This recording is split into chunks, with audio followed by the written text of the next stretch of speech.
What's up, listeners? Welcome back to Predator vs. Movies. I'm Alex, I'm Peter. I'm Aidan. and this is a podcast where we discuss and review the latest movie releases. We're going to start off with a non-spoiler review before diving into a deep discussion of the film, and then we are going to ask the most important question: would this movie be better if the alien from Predator was in it? This week, we are going to be reviewing Taylor Swift's The Eras Tour. Yeah. I'm just pulling your leg. We are going to be Oh, reviewing Killers of the you got Flower me. Moon. You probably saw when you clicked the episode. Hey, you know what? Fun Uh, fact, I'm actually watching the Eras Tour next week. Are you? That doesn't and surprise and, me. And you haven't seen this movie, though. Yeah. Yeah. That kind of like encapsulates Peter as a moviegoer. So I think I'm not surprised. We don't have any news this week, but we do have several trailers. So first up, let us talk about Anyone But You. I'll just go in the order. Yeah, Is let's do it. It's almost in alphabetical order. Anyone But You. So this is the rom-com with Glenn Powell, who was awesome, and Sydney Sweeney, who people like. I've not seen much with her, but personally. This movie has gotten a lot of behind-the-scenes buzz. Lots of like rumors of an affair between Glenn Powell and Sydney Sweeney. When Oh, that was a while ago, right? It was a while ago. They Right, should have right. coordinated that a little better, but Yeah. should have coordinated their affair better. Yeah. But yeah, it was one of those behind the scenes, like, oh, juicy romance kind of details, and that makes some people be like, oh, this will be a really great rom com. Saw the trailer, looks bad. That looks bad. Does not What- look good at all. I think it's really weird that, like, maybe I'm just missing something from the trailer, but it's not clear why they hate each other. Nope. Like what? It's like the trailer's like, oh, we hate each other, but we're gonna fake being in a relationship. I don't know why they're doing it from the trailer either. Like I feel like it doesn't give any information. But yeah, we don't know why they're doing it or why they hate each other. So like it's so weird. My They hate main each other. problem, Sorry, yeah. my main problem about it is just it's supposed to be a rom-com.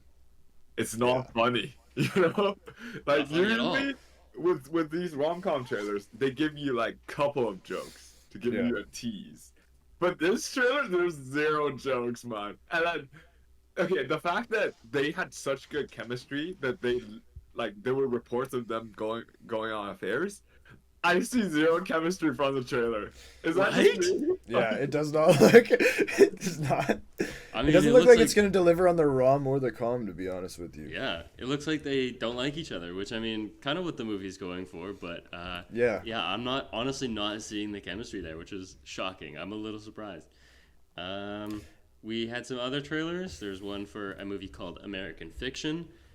This has been getting a lot of behind the scenes buzz, but good. And behind the scenes, I mean more like festival buzz. Right. So this is a movie starring Jeffrey Wright, and it is a movie that is making fun of like the movies.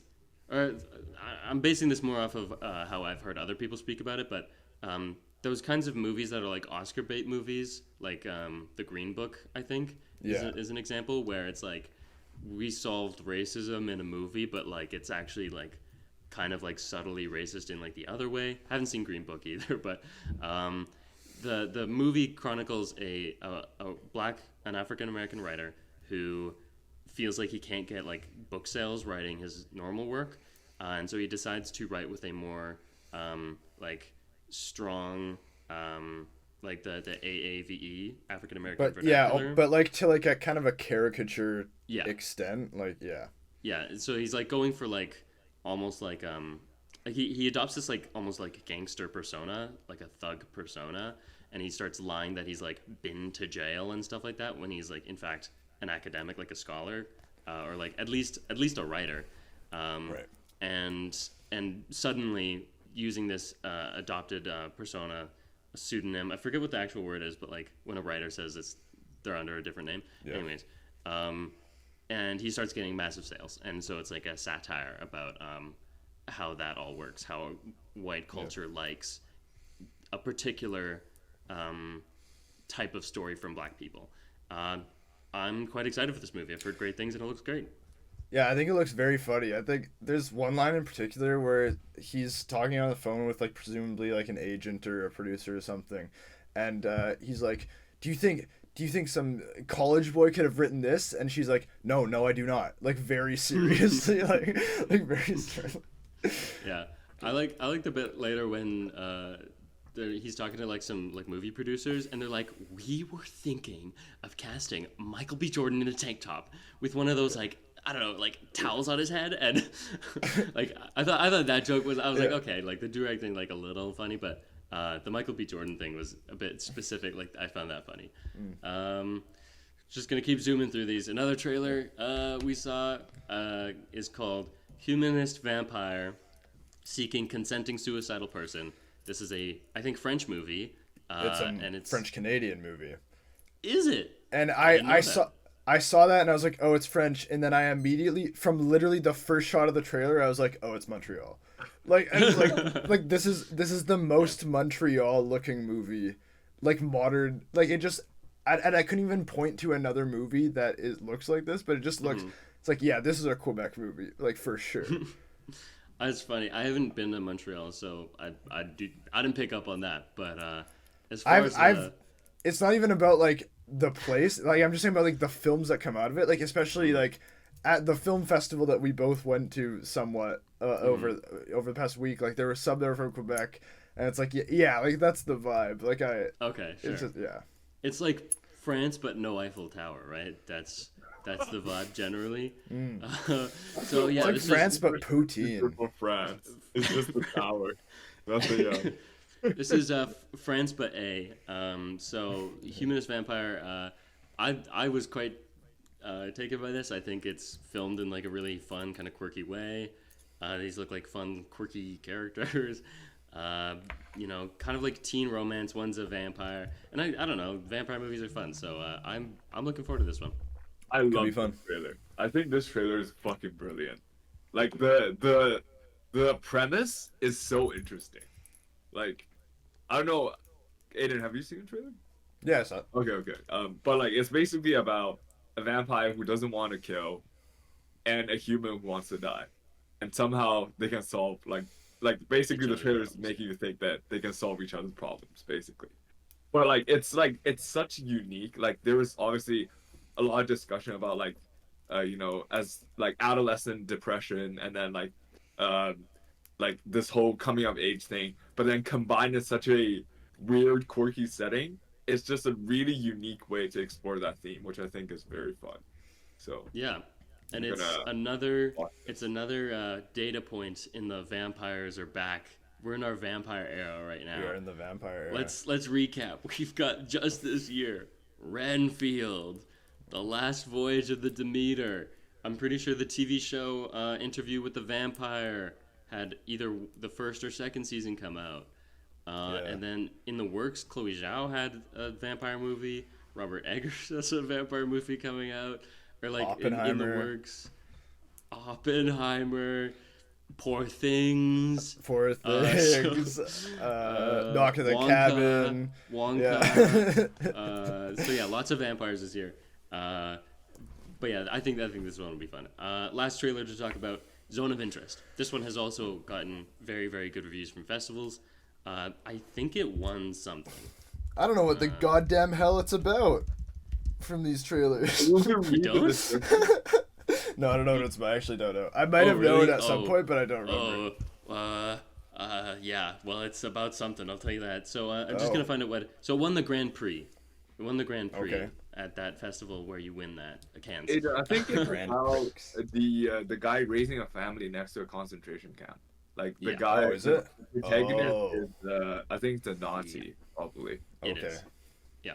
So yes, Peter is let the cat out of the bag, but yeah, it's a Nazi movie in short. Okay. So it's supposed to be like a very sobering like look at like the term that is probably going to be thrown out around a lot is the banality of evil, and how just like being that bystander next is like, and also probably not a bystander. I'm pretty sure the guy is like involved actively in the camp somehow, but the trailer is very much from the perspective outside of the camp, so much so that like Aidan couldn't even tell without knowing outside knowledge what it was about. And for me, like I decided to rewatch just a bit of the trailer this morning, and just to refresh myself. and knowing it's about concentration camps and like between the score and the shots, I was like actually like quite like it like the intensity like affected me, and I was like getting like I don't know if the right word is like nervous, but like it seems like the kind of movie that will like anxiety inducing sort of realm, or like dread maybe is the better word. And in such a way, we've seen a lot of movies and trailers for movies that are trying to do that, and they're trying too hard, and it feels like they're putting something on. And this is one where I'm seeing it and I'm like, no, genuinely, I think this is one that like is doing it and is doing it well. Yeah, I think I didn't know what it was about, but it felt very ominous just looking at it too. I think it does have a very foreboding aura. Yeah, like the trailer actually gave me mad Midsommar trailer vibes. Like, I don't remember the Midsommar trailer. Like I think it might just be the brightness. That's one thing. Like Midsommar's trailer is like very bright, you know. It's a bright movie. And then the other thing is just like how mundane it is. I think there's like nothing particularly weird happening in the Midsommar trailers, right? Again, we have tell not you. seen that trailer. It's like the thing where you're expecting something, but it's too normal, so you start questioning yourself. Right. It's the vibe I was getting. It's normal. Too normal. I bet that's a line from the movie. So, yes, but someone from a different place, like out of town, is like, there's something too normal about this place. Yeah, that's a yikes moment. So to get out of that yikes moment, Aidan, do you want to tell us about the movie we watched? Some of us watched. Yes, some of us watched. Yeah, I guess we should. As I alluded to earlier, Peter did not, in fact, watch Killers of the Flower Moon.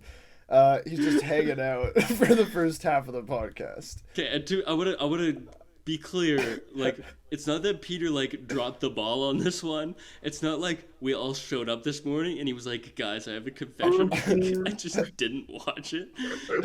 We knew in advance he couldn't make this one, and he has appeared out of the blue to join us for the first little bit. Just for funsies. Let's go. Yeah. So thank you to Peter for being here. But I will get into describing the movie. So this is Killers of the Flower Moon, directed by Martin Scorsese, screenplay by Eric Roth and Martin Scorsese, based on a book by the same name by David Gran. It was starring Leonardo DiCaprio, Robert De Niro, Lily Gladstone, cinematography by Rodrigo Prieto. There are a variety of production companies involved, but it debuted at Cannes on May 20th, 2023.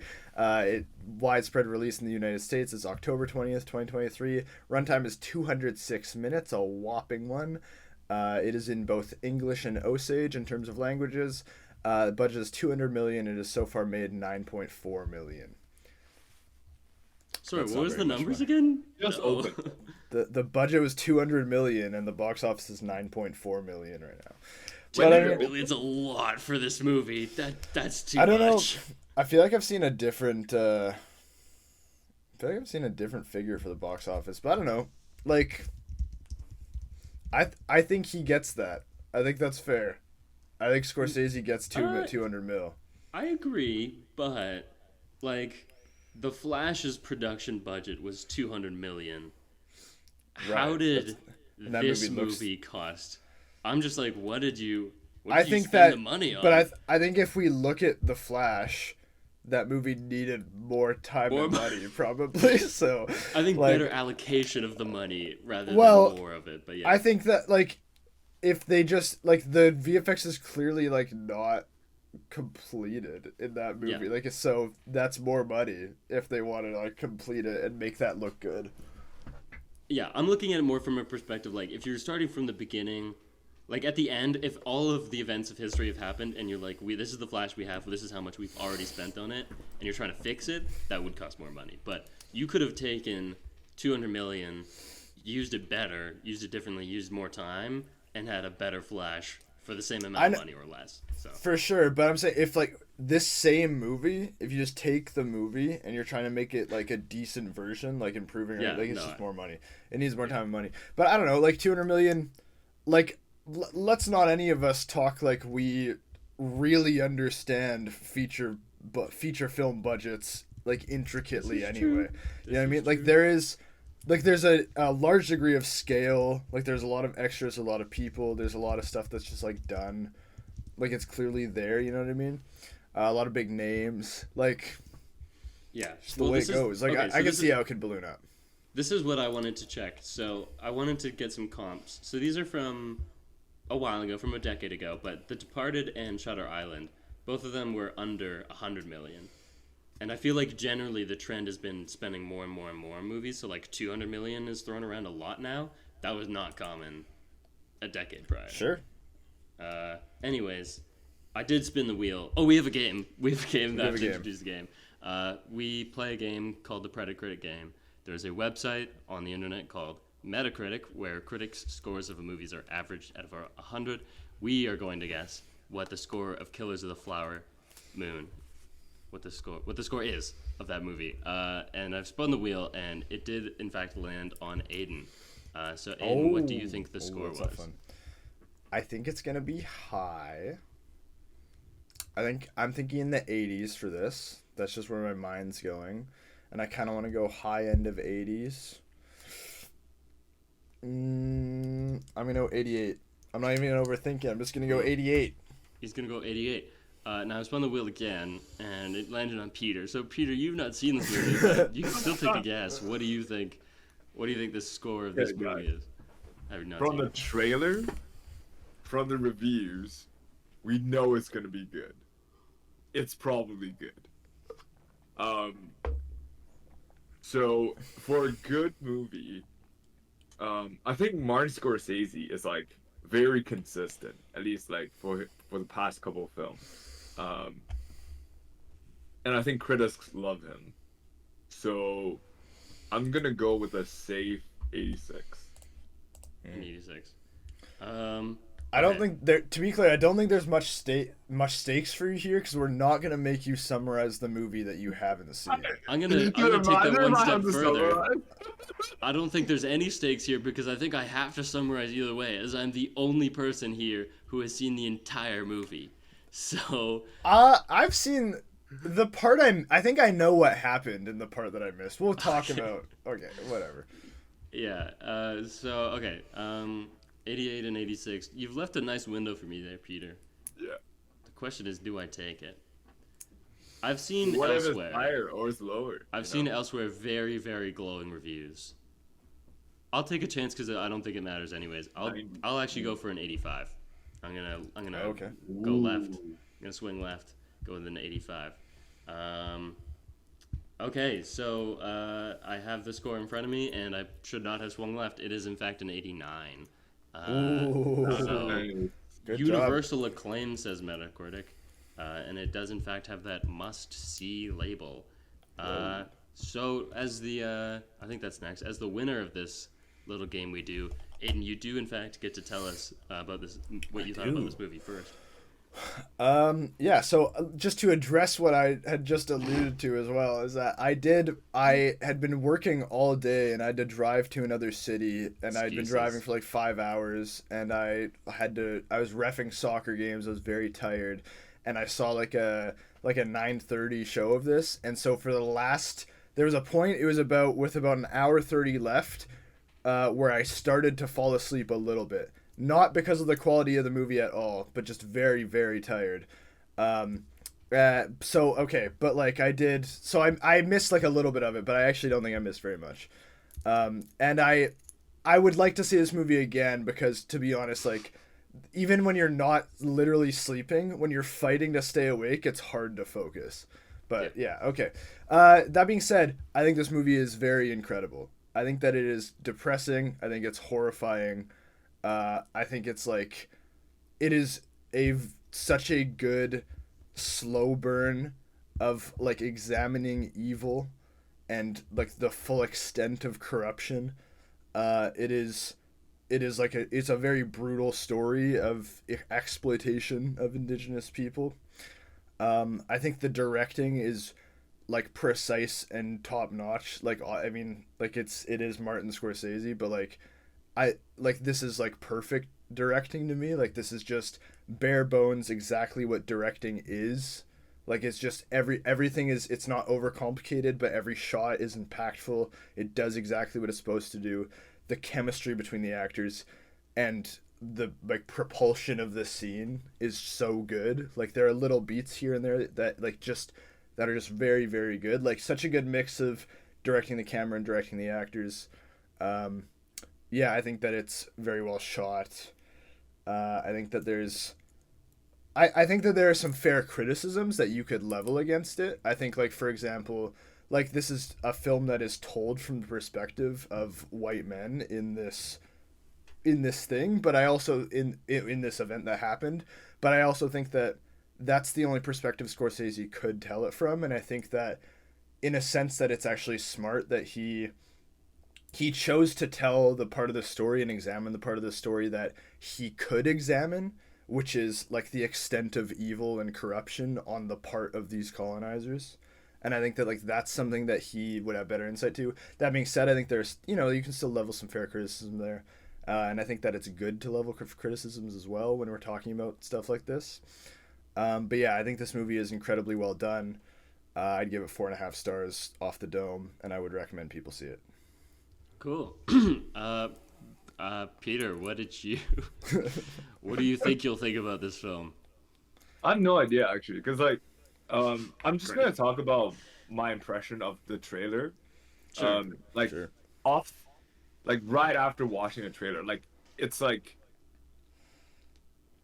I got the feeling that I'm so disgusted by what I'm seeing from the trailer that I don't want to see this movie. Like the trailer made me very uncomfortable, and I think that's sort of the point of the movie. Like it's like, even though like from like a modern day perspective, we think of these things as horrific, unimaginable. These things did happen. These are like retelling or like a like somewhat exaggerated retell. I'm not sure. Is it like purely fiction?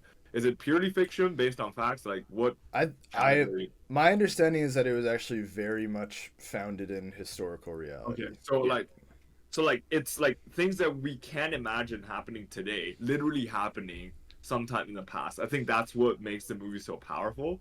And just like from the trailer alone, I got that feeling. I can only imagine what would watching 3 hours of this, you know, like the effect it can have on a person. So, and like I'm always a big advocate and believer in, when you're watching a movie, at the end you should reach some sort of emotional catharsis, and I think this movie will absolutely deliver on that regard if the trailer alone is delivering. So I'm excited to watch it at some point. It is like, did you guys find it long, by the way? Because like it is one of these like very long movies, like the Martin Scorsese classic, the epic, you know. Well, despite falling asleep, I actually found that the pacing was great, and I found that like I was, it would be like I was falling asleep, but like, no, this scene is really good. I don't want to, Mm, like I'd be like I'm really fighting here, but it just, mm. my biology won. But I actually found that, I mean, it feels long because it is long, but it doesn't feel like it drags. I don't think. Like I think that it's very compelling the whole time. That's great. Yeah, Cool. I can answer that question and kind of leap into my review. Um, did I find it long? I I don't think so. I think the sequencing of events keeps you kind of interested the whole time, and I think they kind of happen at a decent pace, and there's like an intrigue to it. So no, I don't think it was, I don't think it was too long, but also I will definitely be a hypocrite there, and or not a hypocrite. I'll say the reverse later as well for other reasons. But I am actually gonna take the hot seat today and say that this movie is not the masterpiece people are saying it is. So I'm taking the negative opinion today. And let me tell you, I've seen a lot of very, very glowing reviews of this movie.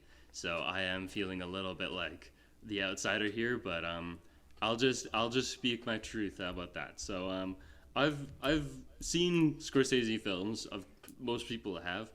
I've seen Shutter Island. I've seen Goodfellas. I've seen Raging Bull. I've seen Taxi Driver. You know, the classic ones. The Departed.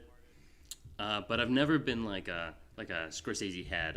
You know, I've liked his movies. I've never been a particularly a big fan of them. But So that's kind of like what I was walking into. I was like, oh, this will probably be a well-crafted movie that I'll think is like good, but I'm not going to be a Scorsese fan after this.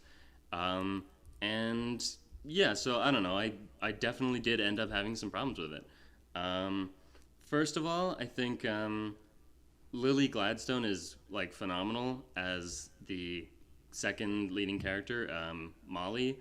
I think the story probably should have been from her perspective. Aidan was kind of alluding to this, and we might have different takes on this, but the character who is the lead character, played by Leonardo DiCaprio, is like an evil human being, and we are forced to create like empathy for him, or at the very least like see We're gonna hard disagree here. Yeah.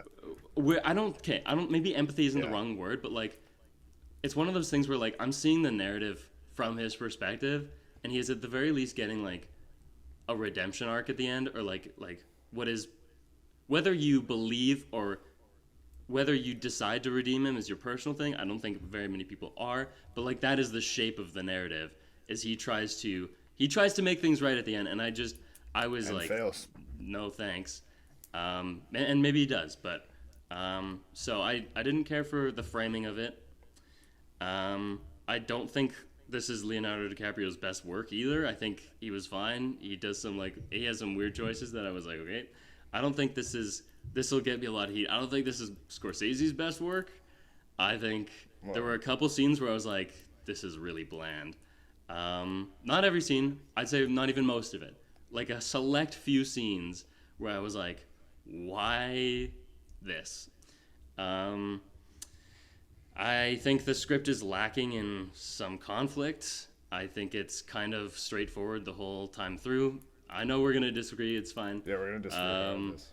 I also think one of my biggest issues, my biggest qualms, is that tonally, I think this movie tries to be several different things, which I think in a movie generally is fine. And I think removed from reality, the tone shifting in this movie is completely acceptable.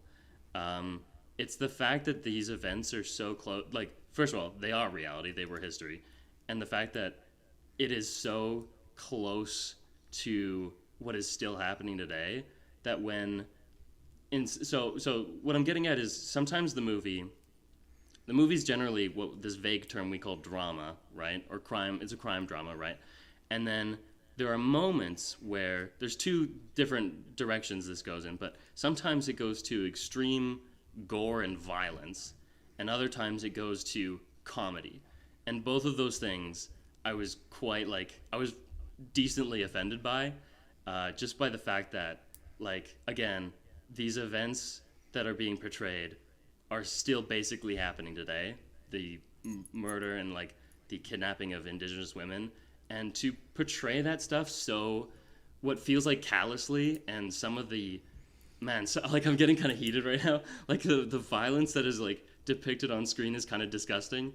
And I mean, that is obviously the point. You're supposed to look at this violence and say, that is disgusting, I feel appalled. But like, I just think it's like pretty insensitive and in poor taste. And especially when the movie veers into comedy, I was just like, what the fuck are we doing here?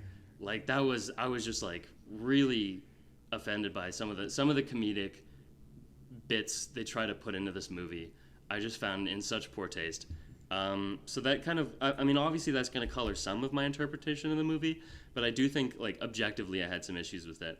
And I think people are going to look back at this one and they're going to say, like, it was mid-tier Scorsese. I don't think people are going to look back and say this was, like, high-end, and I know some people are. I don't know that you're saying that, Aidan, but I've seen some people proclaim it as a masterpiece, and I'm going to say hard no. I do not think people are going to say this is a masterpiece 5 years from now.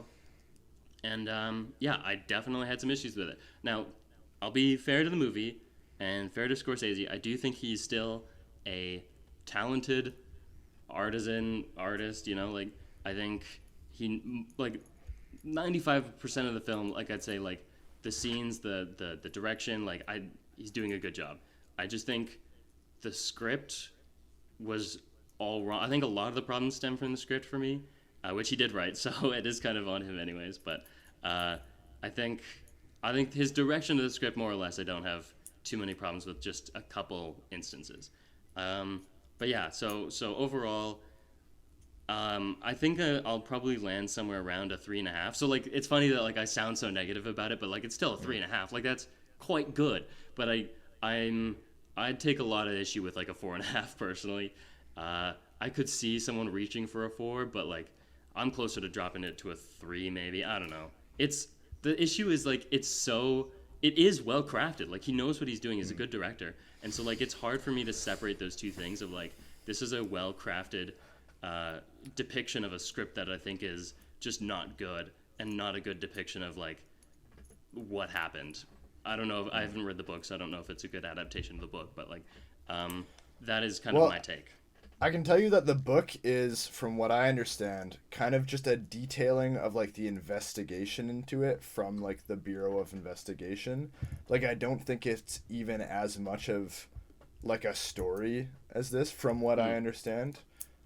So I think that a lot of the screenplay is coming from Scorsese and the other screenwriter. I forget who the name was. Yeah. But yeah, we're gonna hard disagree on a lot of this stuff here. That's fine. I did read actually like a short excerpt from the book. It was, I think, the first chapter. I found it online on like the New Yorker or something, and so I just decided to read it. And it's definitely not from Leo's perspective. It seems to be actually like, and first chapters sometimes will take on like a different form as kind of like a hook, and then the rest of the book will be different. So I can't say that this is how the rest of the book is. Maybe it does kind of take that detached, cold, kind of like objective view after this chapter. But that chapter was written from the first person perspective I might be wrong. I don't of Lily's character, of Molly. Like we both don't know, but like it was interesting like reading that chapter. It was like they're describing events that like you couldn't know happened, so it was clearly like embellished with like fictional details kind of thing. Sure. So like it's described as if like a movie. It's described like a movie would describe real events, right? Sure. So like but something they said, you know, like narration and people dialogue and stuff like that. Anyways, so yeah, would I recommend this? I'll have to think about that one. I know a lot of people really like this movie. Normies like this movie, lay people, you know, people who don't criticize films like we do, but like it's getting a lot of acclaim. So like I don't know if I'll be the person who's gonna stay sore about it, but also like some of my opinions about it I'm holding pretty strong on. So that remains to be seen. Anyways, in the meantime though, I do have to summarize this movie, and I have 2 minutes to do so, and it was 3 hours long. I actually like tried to think about like what all the scenes were earlier this morning, and I was like, okay, this, that, and I got like maybe to like half an hour into the movie, and I was like, oh no. Sure. You can skip over a lot. It's, I think broadly what happens in this movie is Anyway, so I'll get up my timer. We do need a spoiler warning though. Oh yeah, pew pew pew, wee woo wee woo. That's a spoiler alarm. And for those who aren't familiar. Unless you want to get spoiled, Peter, I do think you have to say sayonara right now. It's time to skedaddle. Should I get spoiled? Don't you want to watch this? Don't you want to watch? How long are you staying? That's up to you, but like. I mean, I should probably leave. Okay, let me end my recording. Have a good pod, guys. See you guys next time. Hopefully, you better. Okay, he's gone. All right. Okay, no more Peter. So now, no more Peter. Just kidding. No more Peter. Just kidding. Anyway, so I will start my 2-minute timer, and I will try my best. Here we go. 3. Oh, he's texting me now. 3, 2, 1, go. Okay, so Ernest, Leo's character, comes back from the war, and he moves to his uncle's ranch in the Osage reservation in Oklahoma. And his uncle basically says, you should go marry one of these rich indigenous people because they were originally from like east, and they were moved to Oklahoma onto like what they called the worst land possible, because like reservations and racism and you know all that stuff. And it just turns out like the land they've been put on has oil under it, and so they become like the wealthiest people per capita at the time. and so they're insanely wealthy. And people flock to this reservation and create like these towns, so that they can basically like suck up the money from them, like they're vultures, like parasites. These mostly white men and white women as well. So they become basically the underclass for the Osage people. They become drivers and they become servants, maids, etc. And so he's told by his uncle Robert De Niro to marry this woman. He drives her and they fall in love, maybe, and they do that pretty quick. Robert De Niro's like, you got to kill her whole family so that you can get the rights to the land and get all the money. And that's basically the rest of the movie. We see her sister die slowly of like a wasting illness, they call it. Her sister Anna is murdered. Her mother dies. Her sister and her sister's husband, who was her other sister's husband, is blown up. And all of this is perpetrated by Ernest and his uncle, but usually through like other people, like they're hiring people, but like it's them masterminding it. Then Jesse Plemons from the FBI comes eventually. Leo is poisoning his wife because she has diabetes and he's slipping it into the insulin, and the FBI find them, they arrest them, they do a trial, and they go to jail. It was rough. That was basically it. They do go to jail. That is pretty much what happens. So, as always, the first question is, what was your favorite part? My favorite part? This always let me see if I always forget this is coming somehow, and I don't think about. I don't pick out a favorite part. Now I'm thinking about it too. Like when I ask it, I'm like, I know he doesn't have one. I know he's gonna get thrown by that question. But I will say, well, but the thing is, whenever you ask it, I like immediately I go over the movie, and my attention is immediately drawn to actually one of the final scenes. It's the final scene of like the normal movie, because there's another scene after that is like you know what I mean. I don't know why I'm being vague about. There's kind of like a recreation. I was like gonna say it's like an old timey radio sort of like retelling of what happened, and we can talk about more. But it's the first ever true crime podcast. Hosted by none other than Martin Scorsese. Yeah, and Martin Scorsese himself does come out and talk at the end, and it's in place of like what often happens in biopics and movies that are based on true story. They have like title cards at the end that say this is what happened to this, and this is how this turned out. And it's that, but it's like it's people recording a radio show in front of an audience, and then Martin Scorsese himself comes out and talks about it. But it's a scene before that. And it's the last sort of conversation between Molly and Ernest. And it's when Ernest has already testified against his uncle, who is William Hale, Robert De Niro. And they have this conversation, and I just think the acting is so on par. Like, I completely disagree with you that Leo is not... I think this is one of the best Leo performances I've seen. And I think that, like, that's... Like, I think he's incredible. I do think Lily Gladstone is the best actor in this movie, though. I think she's incredible in this movie. And I think that's on full display in this scene as well. I think that, like... I don't know. I'm talking about it as if I don't want to spoil it, but I should. So, like, just... They're talking about how he supposedly, like, cleaned his soul. And he says that. He even says, like, oh, I told the truth and I cleaned his soul. And then she... asks him like, oh, like what was being put in my medicine, like what did you give me, what was in my insulin that you were giving me. And after like just a long beat of just this shriveling horrible man like contorting his face, he just says like it was insulin, and then she gets up and leaves. And I think like that, like to me, like that's why for listeners that can't see the video, which is none of them, when Alex was saying that he gets a redemption arc, I was hard disagreeing with that, because I think that's clearly not how it ends. I think that like he is portrayed as a horrible, deeply evil man in this movie, and I don't think the movie's. I think there's some amount of like you're supposed to empathize in that he's treated like he's a human. But he's treated as a feckless, spineless, horrible human who ultimately betrays these people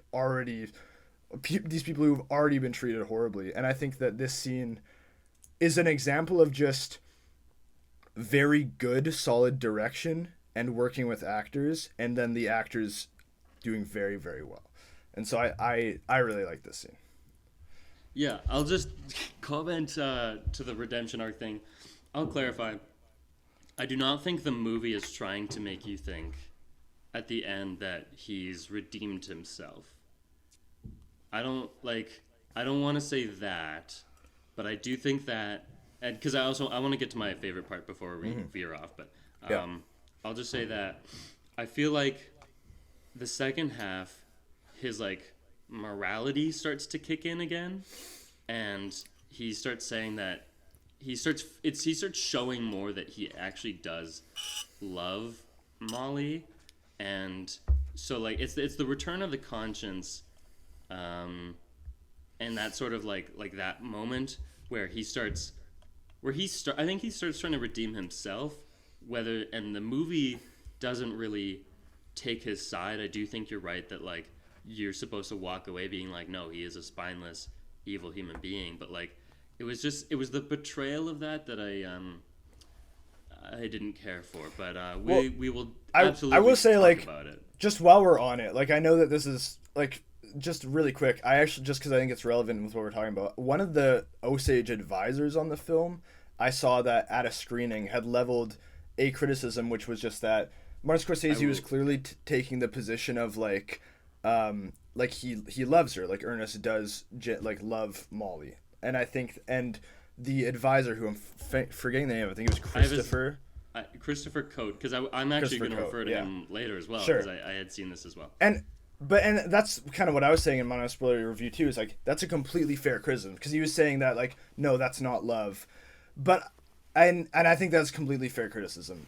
I think that though, the fact that like I'm trying to contend with what the movie is, and I think what the movie is saying is that any love that is there is ultimately corrupted by a just a corrupt, bankrupt spirituality and like a lack of soul, and just like a mentality that corrodes all. And I think that just thinking about what the movie is and what it's trying to do, I think it does show that well. While I still think that it's fair to have that problem with it. Yeah, I'll save it for later. Just and that might even be the first point we get to. But I do just want to do the favorite part. So I'll say my favorite part is when Jesse Plemons shows up. Just like I don't know if it's a specific part, but like when the FBI get involved, I was like, yeehaw, yeah, I like this. It is the BOI at that point. It's the Bureau of Investigation. Yeah. Yeah, and there's a big O for of, because you don't want to be the BI, I guess. Exactly. But anyways, so yeah, when Jesse Plemons shows up in his big hat, I was like, fuck yeah. I don't know, like Jesse Plemons gets like a lot of love, and I won't say like I'm that far. I don't think I'm like that for any actor, because there's movie stars don't exist anymore. But like, I do like him. I think he's a good actor, and so I like when he's in movies. Apparently every year he's been in one of the films nominated for a Best Picture. He's been in a Best Picture nominee every single year since 2018. Since 2018. Or 29. No, nominee. I said nominee, not winner. Oh, okay. So, but like, anyways, he's in good movies, is what the point of that is. So yeah, I don't even know if I have a specific scene, like I said, but just like, I think he's cool, and he brought like an energy that I liked. I'll say like oftentimes in like these kind of movies, I'm not sure I usually empathize with like the police force and like the Usually you've been taught to like the main character. You're supposed to like, or like in a way root for them, even though they're like unscrupulous people.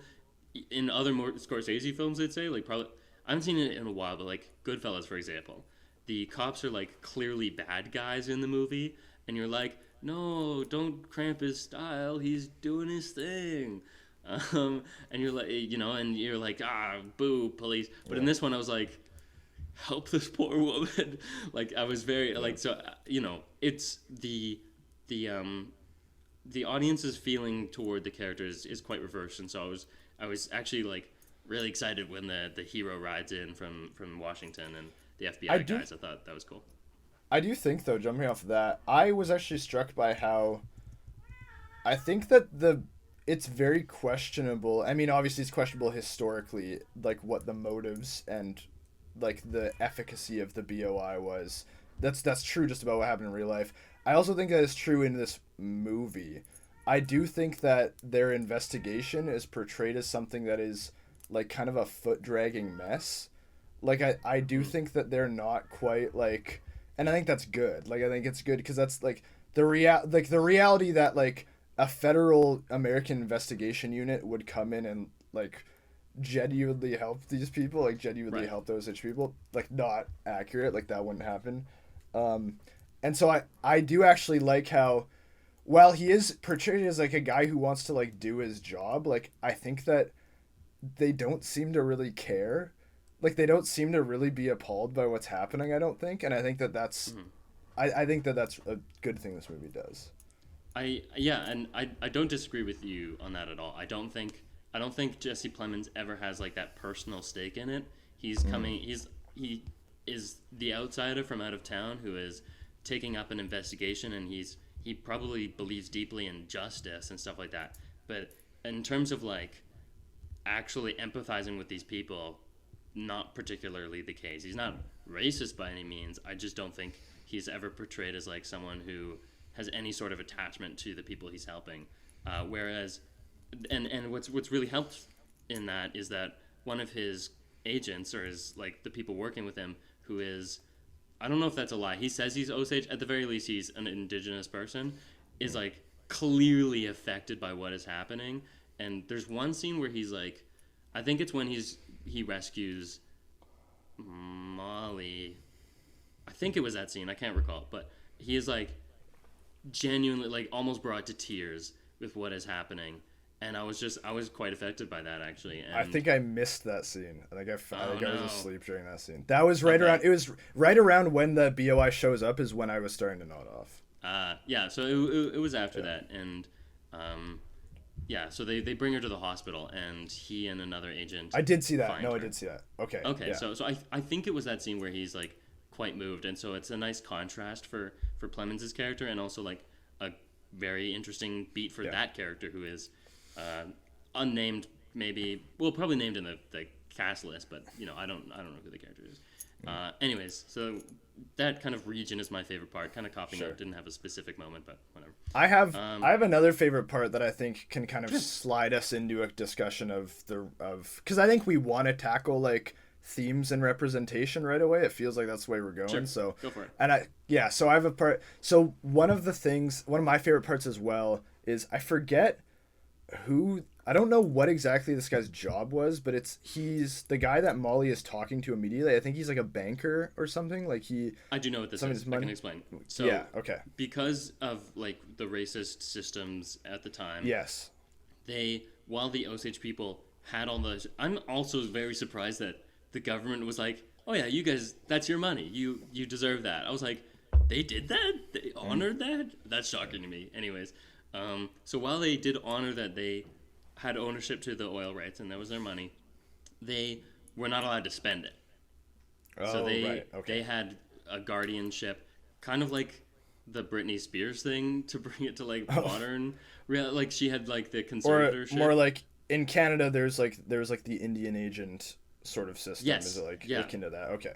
Yeah, so basically if they wanted to spend money, they had to get approval from these white people who would let them spend their money. Right. So it's like allowing them to have the money, but it's still enforcing a paternalistic relationship to it. Yeah. Exactly. Okay. And that's why she says whenever she meets him, she's like, Molly, I cannot remember what her last name is. I keep thinking my word association is going to a different last name, and I know that's not right. I'm only remembering Burkhart, but that's what it is after she marries. Yeah. That's what. Okay, I was like, who am I? I keep going to Molly Ringwald, who is a. It's not actor Molly Ringwald. from She is in the Breakfast Club. So, Yeah. so it is. We'll go with Molly Burkhart. Anyways, when she has to do that, she has to say like incompetent or something. I forget what the word is, but like she has to declare the status that she is not allowed to spend her money. I don't know if that's for us or if that was a real part of the process, but it worked anyway. So Yeah.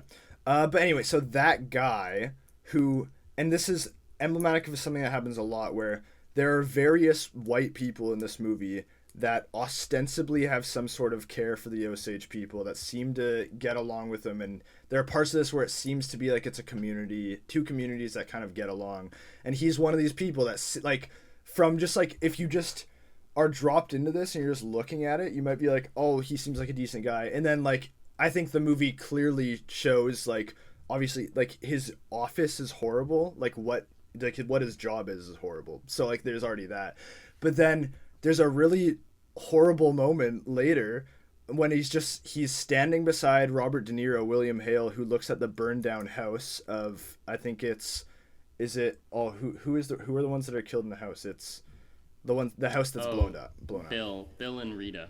Bill and Rita are, yeah. And he's looking at that, and he just says to William Hale, like, you need to be more careful, or you need to be more subtle, like, and just like the implication, like, oh no, they actually like know what's going on, like everyone understands what's going on, they all know, and like it's just, again, and to me, like, that's the strength of this movie, is that like this idea of this lust for capital and for exploitation is so all encompassing and so pervasive that, like, once this Western white man's world has been imposed on this area, there's there's no room for real adoration or love or respect. And I think that, like, there's the shot later where Ernest walks into the room and they're all looking at him, and it's like they were all in on it. Like, that's the that was what I was gonna bring up, is that could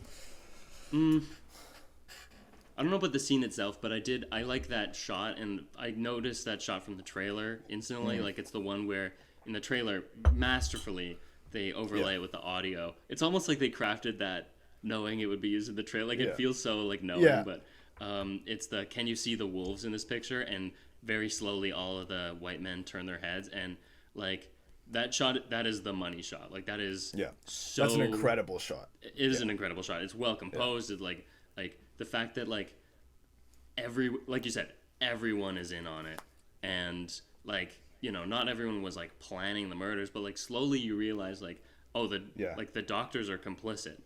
Oh, this guy's complicit. Oh no, it's like almost everybody is. And complicit. None of them care. Like, none of them care. None of them see the Osage as people. No, and it's that's something I will say is, like, I think Marty's doing a great job of, like, the theme of, like you said, these people are parasites. I felt the whole movie, like, quite like unnerved, or like almost like that dread feeling again, like like I just know I know what's gonna happen, but also, like, I know what is going to happen, kind of like the fact that, like, these are rich indigenous people, and that's, like, these guys are just not gonna let that slide. Like, they just can't let that happen. And to use the buzzword, sorry, I cut you off. But I was saying, to use the buzzword you used earlier, like, it's like the banality of evil thing, where it's like they're not mustache twiddling, like well, there's a little bit of mustache twiddling. There's a little mustache twiddling with Robert De Niro, but, like, they're not, like, just brutally. It's not like explicit outbursts.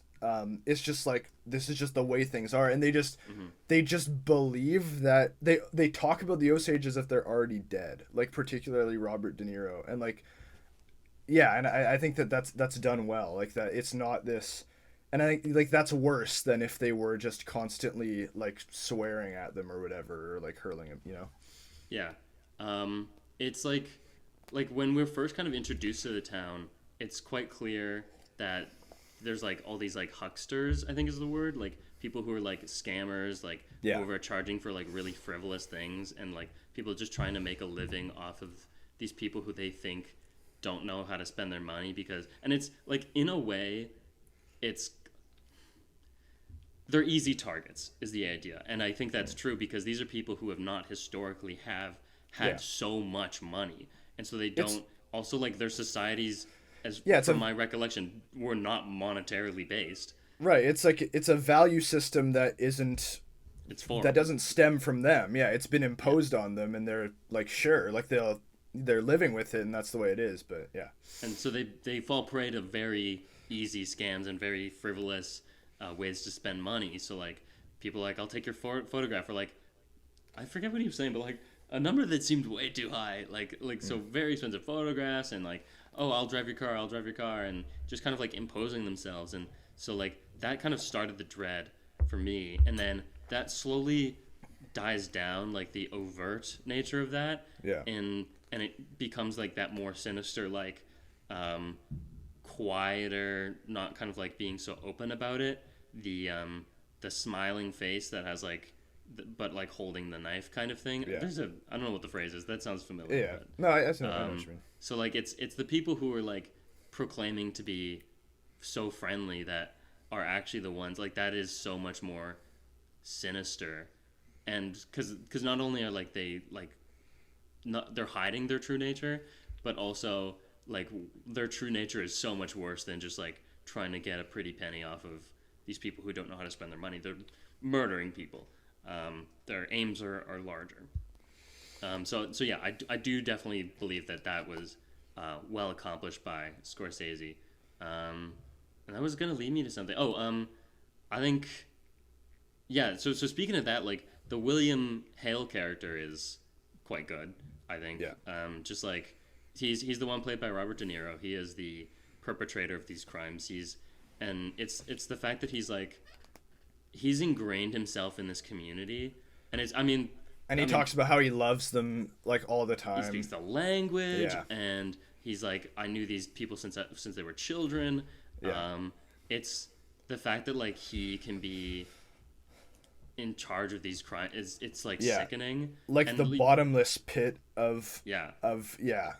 Part of, and to be fair, part of the credit has to go to history and just like what actually happened. Like that's not clever screenwriting. This is just like Right, just but the facts. But like an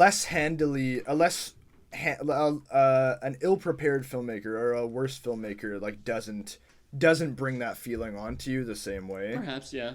Mm-hmm. I don't think perhaps like if like it yeah I think not I think that's fair to say that like I think that the way that this is brought up, the way that it's this not slow, I mean it's not a slow burn in that like you kind of know it the whole time, but it's just like the way it just kind of pushes along. Yeah, I think that it's executed very well. I don't think everyone could do. I think you'd recognize that's horrible no matter who did it, like for sure. But I don't think it would be brought about and evoked in the same way. I will say, yeah, like the slow burn nature, Scorsese can make a 3.5 hour movie and it works. He does like manage to draw these events out in a way that like it does kind of keep you interested and like wanting to know, unless you're super tired and you fall asleep. But I was still interested while falling asleep. You're interested while snoozing, yeah.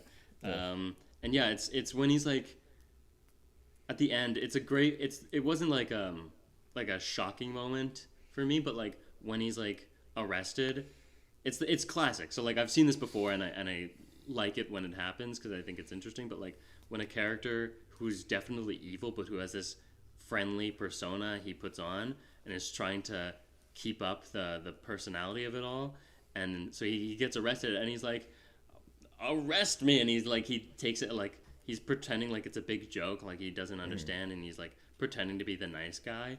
And like, I don't understand what's going on.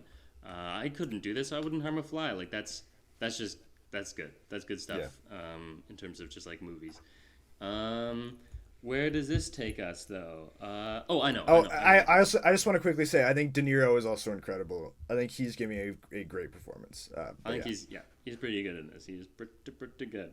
I found it funny like listening to him and being like, I guess he's kind of doing an Oklahoma accent, I think.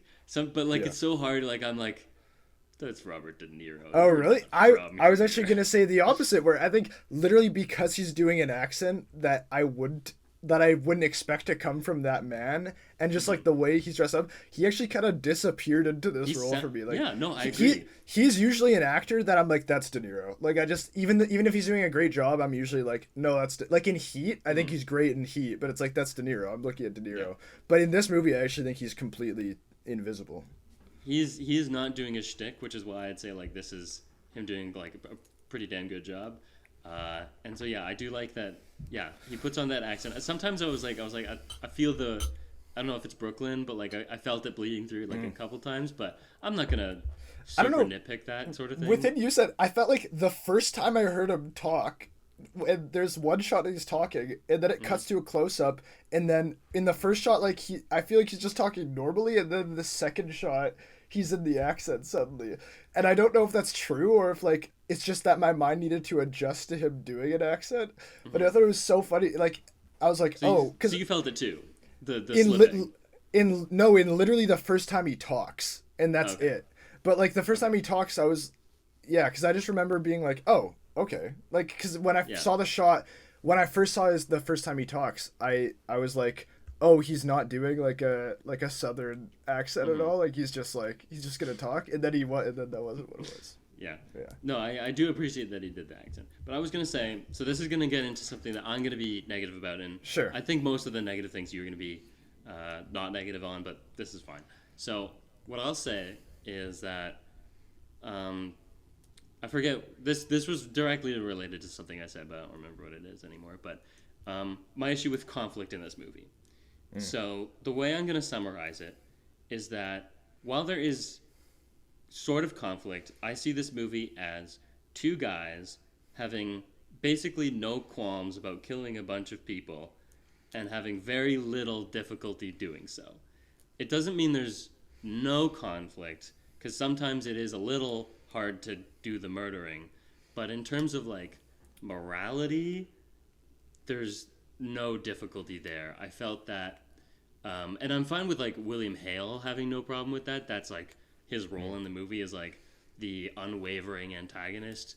But I did find that, and this kind of is going to just leak into like my issues with the Ernest character, is that there's not really, I didn't feel an inner turmoil with him. And this is where it's going to get like kind of dicey, is like, what would I have preferred? Right? Like, would I have preferred Sure. the inner turmoil and humanizing this Right. spineless twerp, right? Yeah. Or would I have preferred what kind of was done, which is like just fully accepting that like he is just like an evil human being with no morality, and just kind of feeling like there's no conflict in him to like act differently. So that was kind of the problem I had. And like I never felt that, just elaborating, sorry. I never felt that it was hard for him to kill his wife's family and poison his wife. And also, while there was definitely conflict eventually between Ernest and his uncle, I felt like even that was not as great as it could have been. There were moments, the spanking obviously, but like, I just felt like it was too easy for him to just keep doing what he was doing, kind of like moving with very little resistance. So I think I completely see what you're saying, and I almost agree. I think I almost agree with what you're saying. I just don't think it's a bad thing. And I think that I agree that like they're one, like there isn't much physical resistance to them do, like it's not literally hard for them to commit these acts. They're doing it with quite a bit of ease. And again, the reason I think that's good in this movie is because it's this idea of mass complicity or complicity, whatever the word is, like where they can get away with it, like because everyone is going to let them get away with it. This is a society that will let them get away with it. And in terms of the Ernest character and his conflict, I think that I actually did feel a lot of inner turmoil. I just, again, saw it as this is a man with a corrupt soul and with no spirit. And I think that, like, and so ultimately, like, he's just going to sway. He's just going to fall over and bend. And I think that, like, it's like you said, like, I think one of the reasons the slow burn and the feeling of dread works is actually because it's like, oh, they're just gonna do it. Like it's not even gonna actually be that hard for them. I also just appreciate that it's never over dramatized.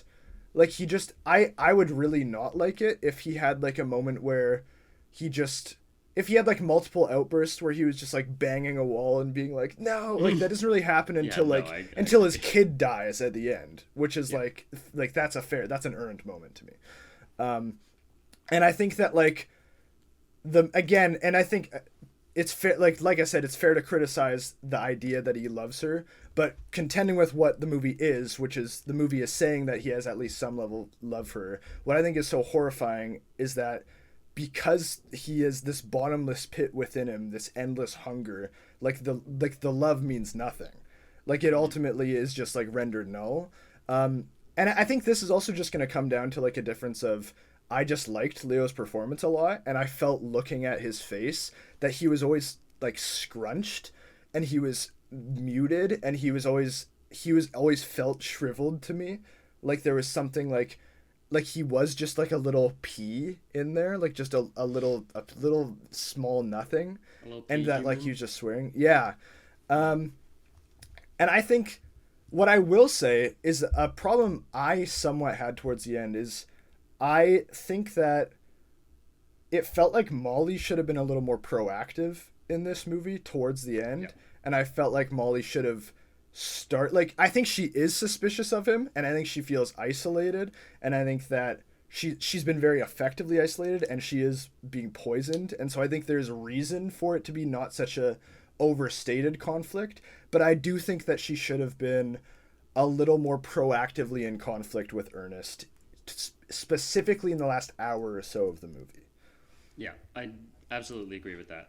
Um, just more on, I would love to talk about Molly and Lily Yeah. Gladstone, but I do want to just finish the Ernest, some of my points Yeah. on Ernest. Um, and this is different because that was more about conflict. This is Ernest as a character. When I looked at Leo, I couldn't get like I couldn't pick up what he was going for.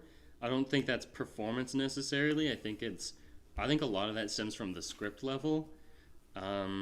You like he's like this bottomless pit, like you said, but like that is kind of what I saw as like a character that didn't.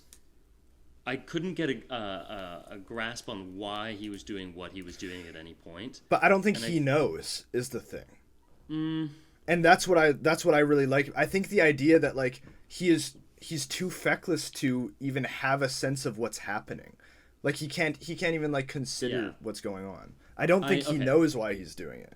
So that is like, I've I've I've seen the idea. It's occurred to me that like, yes, the point easily could be that like he's a spineless human being who will blow whichever way the wind blows, and when his uncle is saying you're gonna do this, like that is a character to me to just be like he's just someone who will do whatever anyone says. It's I feel like if that's what they were going for, I didn't feel a strong commitment to that, or at least I needed something more like Okay. I just felt like I don't know, like I didn't understand. There was kind of always a question of like, but why is he like this?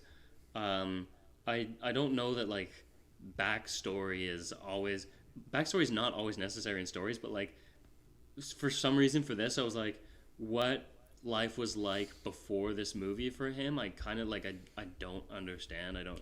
He used to work with his uncle, like Yeah. they mentioned that, but what are his roots? What is his the thing that I kept going to is like what is his spine, which is a like a writing Sure. term, which just means like what kind of like keeps him going every day. What is his like long term like sort of morals, but like goals. Like what's his drive? Um, and he does say like a bunch of times he's like I do love money, and I'm Yeah. like I don't like is that it? Like is your drive money? Is your drive like being swayed by your uncle? Is your drive love? And so like I felt like it was kind of almost like wishy-washy. Like I didn't feel like a strong sense of what this character was supposed to be, and I don't mean that as like a compliment toward saying like, oh, that's the point. I don't even if that was the point, I don't think it was a good execution of the point of him being a character with no morals, no um, kind of like inner belief. I feel like I've seen that done better. Um, Okay, yeah. I mean, like we don't have to retread. I do just disagree. I think that a lot of the strength of this movie is trying to figure out what is going on in this guy's head, and like the movie is asking you to really consider why is he doing this, and the ultimate answer you get to is just again just because there's nothing there, and it's the soullessness of exploitation and colonialism. But I won't retread that. But like, and look, that's fair if you didn't like it. But yeah, just like, and I like lines like, I really like when he's like, I love that money, because it's like, yeah, he does mean that, but he also like doesn't mean it, in that like I don't think he just can't commit to it. But I think we are at a certain point just fundamentally seeing this different. But like, go ahead. Yeah, but, yeah. I'm okay with that. I don't need to retread. The other thing I'll say is that just like I think it's hard to follow this character for 3.5 hours when maybe like so I'm just trying to like analyze my own feelings about this. It's just like why it was so like I just felt so detached from like what was happening with him specifically, and I think it's because he has no morals, and that's fine. A character and a main character at that can also like can be someone with no morals. That's okay. But it's the fact that like not only does he have no morals, but like no redeeming qualities whatsoever, and these can be so many different things. Like just a reason why you want to follow this character. So like sometimes it could be enough that they're funny. It could be that they are skilled at a particular thing. It could be in other cases it might be that they're nice and empathetic, but this is clearly not the case. And for me, like there was like pretty much, from my recollection, nothing that like I could hang on to, because the whole time I was looking at this guy and I was like, this is a grifter who just wants the money. And I at no point did I kind of like empathize with him, and I do feel like the movie wants you to empathize with him, not to think that what he's doing is. I don't think. Well, I don't think that they're ever saying that what he is doing is a good thing, but I think that the movie is like trying to be like empathetic towards him, which like I understand doing that. I, as a director and a writer myself, will often feel like antagonists, bad people, villain, like those kind of like, it's not as interesting to black and white them, to just say like because they're evil they have no humanity. I feel like that's kind of boring, but this just like did not work for me at all when they were like trying to like certain scenes when he's like affected by something that has happened. I just like it didn't work on me at any point. I was just kind of grossed out. Yeah, okay. I just disagree. I think that there's... We can move on if you want. Yeah. What will we do next? Well, let's talk about a positive. Sure. Molly, played by Lily Gladstone. The other side of the point. Yeah. I don't know. I had seen a lot of reviews in this movie that it's like, a lot of people are saying like just the look in her eyes in like scenes is like enough to like carry so much of this movie. And I think that's absolutely true upon seeing it. Like just seeing her expression and everything that's going on within her, like the very clear levels of interiority. I think it's very, she's incredible in this movie. Yeah. She is absolutely incredible. And like, again, going toe to toe with Leonardo DiCaprio, a very well-respected actor. And Robert De Niro. And Robert De Niro, yes. She's not with him quite as much scene-wise, but yes, like when she's two with other him, very phenomenal actor and like well-regarded actors. She's I didn't know her from this, but like people know her from like Crash Course videos, and like really? This might even be her first feature role. I'm not sure. Definitely her first like big role. He'll do the research to back me up on that, but I was just like really wowed by her performance, and the like some of the pitfalls one could fall into in that sort of role, just like kind of like the endless griever is hard, because she is like through the whole movie is basically grieving the loss of her entire family, and is also like has to be the sick person, and these are kind of like hard roles to pull off without feeling kind of like cliched and tropey. And I just like at no point did I ever even think about like that. I was totally believing the performance the whole time. The people talk about the chemistry. I totally, again, like another common pitfall for like going up with a very prominent actor like Leo is like feeling like an imbalance in scenes that they share together and being like, oh, that's the, I don't know if he's won an Oscar, but like that's the Oscar nominee. Yeah. And that's well, he won a Revenant. He did. Okay, so that's the Oscar winner, and that's the new person who he's been paired with for this movie. Yeah. No point.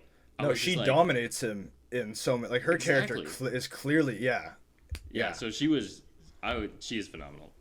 Yeah. No, it's like especially like she just like, and this is a word I hear all the time. Like, it's like an actor is a powerhouse. And it's like she is like, especially like in the beginning of this movie, the dinner scene where like the joke was that leading up to this movie they kept releasing stills from the same scene, and it was just them sitting at a dinner table. That scene's fairly early on. It's like the first time they have dinner together. In that scene, like she's so good. Like she's so good. Like she clearly like holds all the power. She clearly knows exactly what he is, but it's just like, you know, like just sees something in him that she likes, and there's some level like it's just really, really well done. She's so good. I do also want to say really quick, I knew she was in another feature. It's called Certain Women, because I think that this is the movie that the casting director had seen her in this, if I'm not mistaken, and I think that might have been what led to it. I could be wrong about that, but it looks like she's been in a few features. Okay, fair enough. So, what was I gonna say? That scene. It's her like, she's got like this great kind of like more towards the beginning, but like she's got like this great like Mona Lisa smile, and like it's kind of like that thing that's sometimes overdone. And I know that was a big part of like Knives Out 2, for example. I felt like there was a very clear attempt at doing that by Rian Johnson. And there's the literal Mona Lisa in it. Yeah. Your mileage may vary on the success of the Mona Lisa, and I mean like Janelle Monáe's Mona Lisa as well. Yeah. I felt like this was like effortless Mona Lisa smile, like very like you said, is her eyes. She's a phenomenal eye actor. The coy kind of like knowing smile. She knows what she's getting into, but also like you can see her like being so charmed by this sniveling rot. I don't know. I do, again, like, what do you see in this guy? But her performance, so good. And the other thing I was gonna say is like, usually the Oscars, or historically, they'll award, instead of like the best of something, it'll be the most. Specifically with acting, it's like the best actor is actually like the person who did the most acting. And it's always when they announce the nominees, the clip they always show is them going like, ah, ah! they're like punching a mirror or something. Yeah, like the Joker actors are always like, that's most acting, or anyways. So like that's like a very common cliche. I would say like this is a perfect example of phenomenal acting that is so like subtle and pared down, not most acting. I do hope she wins. This is the best performance I've seen all year. Yeah, I don't. Would that be best lead actress in a movie? I don't know if she'd be lead or supporting. I don't know how this works. I don't know how they classify it. Yeah. While we're on that topic, this is not relating to the movie. That's so stupid to like gender the categories. No, it is very dumb. Like best female director, we don't. It's also that. Also case in point, like they don't divide it for other categories. They also don't divide it in like film festivals. Like they'll just say like best actor. Like there's no reason. Yeah. And there's nothing inherently different about it. Just no. Like, I mean, sure, it's nice to honor more than one person, but like, you do have that as best actor, best supporting actor. Yeah. You could also diversify it in a different way. Like, I'm pretty sure the Golden Globes, not a super reputable institution in itself, but not the most diverse and champion of equity. But that, at least that, like, if I have it right, don't they have best actor in a comedy and best actor in a film? Like, and that makes sense. That makes sense to variety, honor more actors at a time. Yeah. And not to even mention, like, people who don't fit into that binary system. Yeah. It's so dated. I can't wait for the Academy to change that. I think it's really dumb. They're just scared that like a woman will win one year. And Yeah. what happens? What happens when a woman wins and no Best Actor? Yeah. They'll die. I don't know. They'll die. Anyways, Hollywood will explode, actually. Hollywood will just like D.W. Griffith will rise from the grave and Mm. light the entire town on fire. he would do that. Yeah. Anyways, more on the character. We've done our Lily Love Fest. This is a pitch I'd like to give. What I'm gonna tell you right now is something that like this is kind of subjective, and it is less about what the movie was and what I think was a more interesting story. It's a matter of choice. So hard to.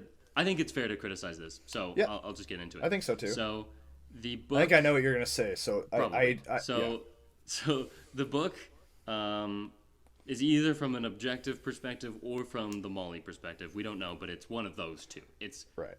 surely definitely not from the perspective of Ernest. That was a creative choice by Scorsese. Now, let me tell you, boy, do I know and understand why he took that stance.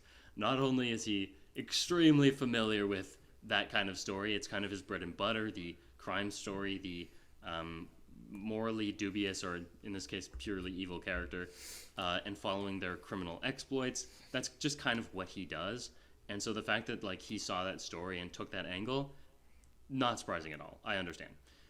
However, between like Lily Gladstone and also just like the story that history has constructed for us, I do think that the Molly character is actually more interesting from both like a narrative conflict standpoint, as well as just like not doing like not moralizing with not empathizing with an evil human being. So I'll tell you kind of like the benefits of that. So in this fictional world where that's the movie that's been created for us, and Scorsese could have done this. I think his second or third feature was a movie called Alice Doesn't Live Here Anymore, featuring, guess what, a woman. But like, you know, so like he's done. Well, he's gone out of genre. Yeah. You know, he's been around the block. He's done different things. So it's not that he couldn't have done this. When I was saying like this is the movie you should make, I'm not saying because it's a woman. No, I'm not accusing you of saying anything. Okay, I'm just saying like that. This isn't even that far out of his wheelhouse because he's made films with female protagonists before. Anyways, sure. So things I like about that sort of like angle is like a genuine love versus suspicion and self-preservation. Because from her perspective, it seems like she actually does love Ernest, and it's kind of like that conflict of like realizing her husband is poisoning her. Not only that, but like if this is again another separate choice, but like the mystery of it is present for us. We seeing the movie as is, we know that Ernest is the perpetrator and William Hale is the perpetrator. In that version, in choosing Molly's perspective, the phrase "Can you see the wolves in this picture?" rings so much more true because it is coming from the perspective of someone who does not know. Does he know? And kind of like that turn, that mystery adds another layer of conflict that was missing in this, and we just know who it is the whole time. Even small things, small mysteries in this movie are not mysteries. So like, who murdered the PI? Like some of them, it turns out it was Ernest, and those, while sometimes they reveal it a little bit later, I feel like it's not something that we hold on to. It's not like a hidden facet of his character. We kind of know that he's involved. There's the conflict of just like one might say that because how the movie portrays Molly, you kind of mentioned this, like as an inactive character in the second half, I was like, what would you do there? How would you keep the narrative going when she is not the active participant? She's not the one doing the events. But I think with a little more like that's just the obvious takeaway, but I feel like there is something there, you know, families dying, combating like the physical forces, racism to try and stop it. Hiring the PI is something she does. She goes to Washington, so she is active for quite a bit, and kind of like that, like the encroaching feeling of like being surrounded, and not knowing who to trust is in this movie, it is Lily Gladstone's doing an amazing job portraying that, but like that could have easily been the focus of this movie. I'll just finish this. Also, another interesting thing, the merging of customs. This is something I picked up on when I was reading that article, is that she grew up with like the traditional. She knows the language. An interesting thing about her character, she's refused Catholic. to do like, yes, she's Catholic, but she refused to do like white hair. So she had her traditional hair. She always had her traditional blanket, so she wouldn't change to like the white clothing. And even if you want to keep like the classic Scorsese like crime element, I think that's just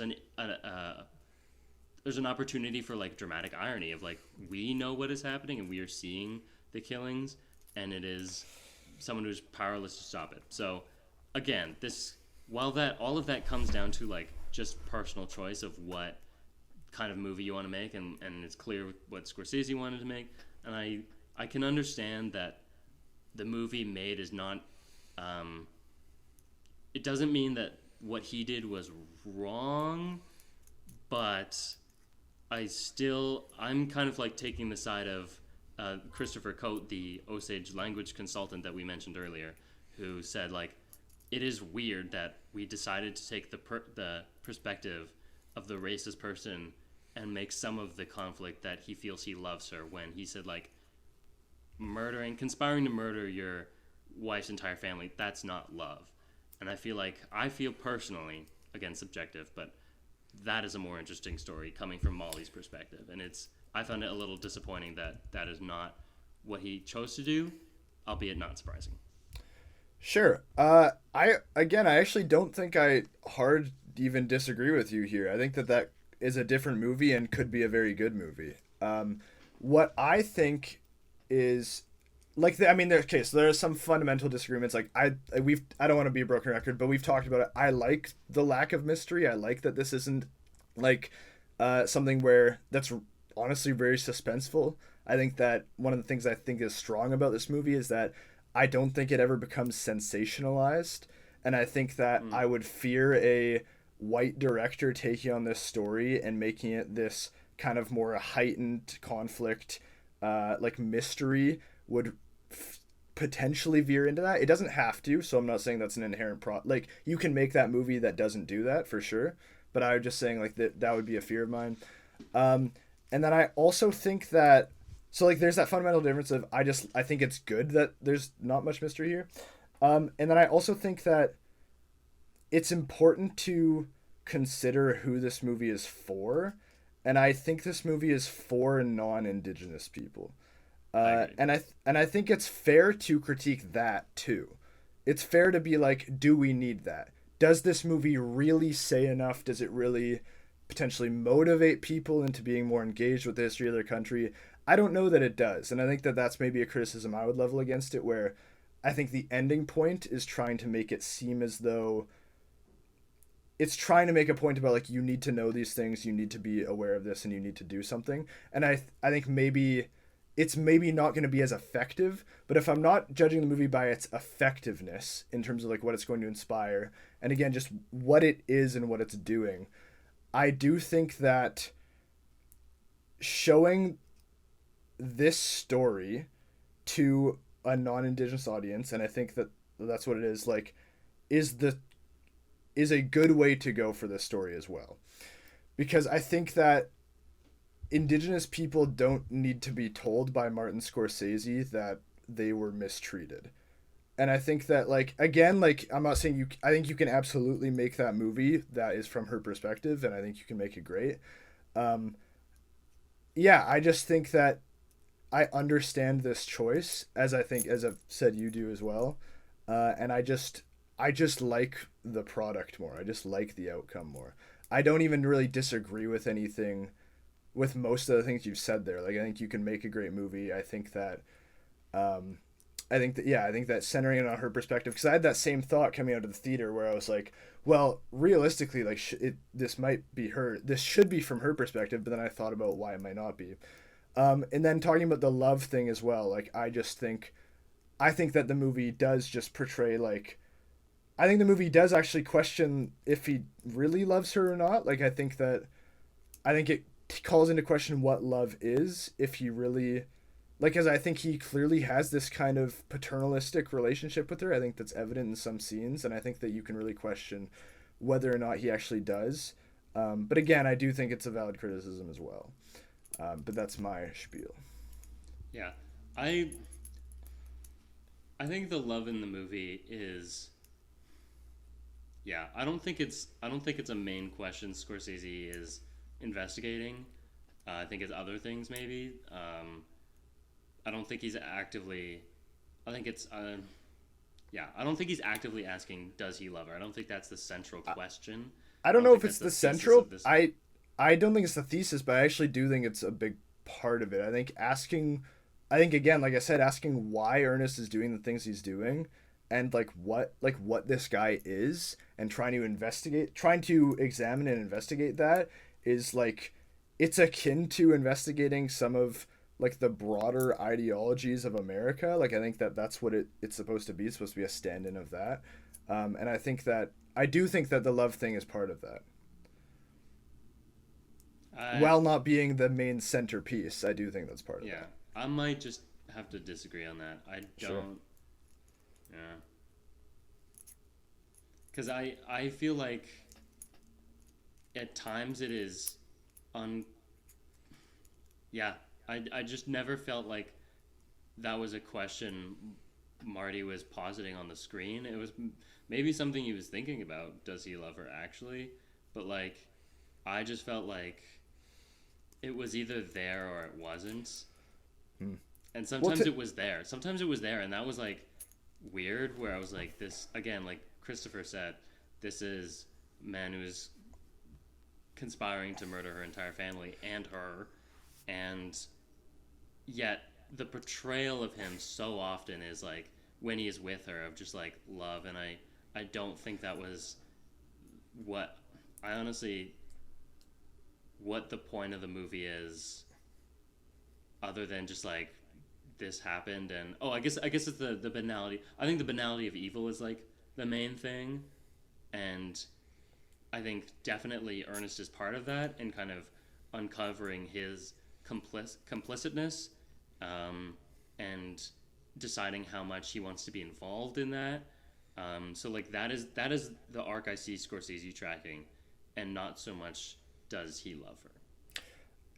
Yeah, I mean it's just another disagree thing because like again, even in the scenes, sorry, not seasons, where it's a show. No, sorry. Even in the scenes where he is like being more tender and loving with her, he I think he's coming from a point of somewhat domination and somewhat like maybe domination is not the right word, but of feeling some kind of upper hand and still looking at her as something that is less than him. And I think that that's evident when he has one outburst at one point again where he like kind of loses it on her and like just completely belittles her. I think that almost every scene where they're being tender, he's lying to her, like he's just straight up lying.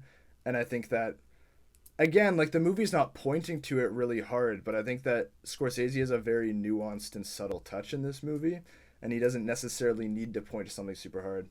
And I also would say that my reading of the movie isn't also necessarily what Scorsese's intentions are. I'm just contending with what I see, and what I see is also a product of my own thoughts, my own experiences, what I've read, what I've consumed. And so I would say even if I don't know if Scorsese's asking this question, I do think it's in the text that Yeah, question is there. I no the scene where he's like yelling her. Yeah, I recall. I don't know. I personally never felt that that was Okay. something that was being under. Anyways, one other thing you said though was like, who is this for? I I disagree.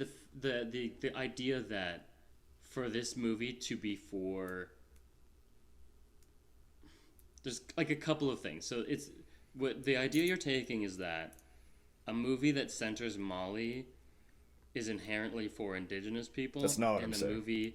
Well, what you're I'm not saying is saying. that like you're saying that when we were discussing why choosing Ernest over Molly as the lead character is who is this being made for, and you said that the movie for this is not a movie intended for indigenous audiences because they already know.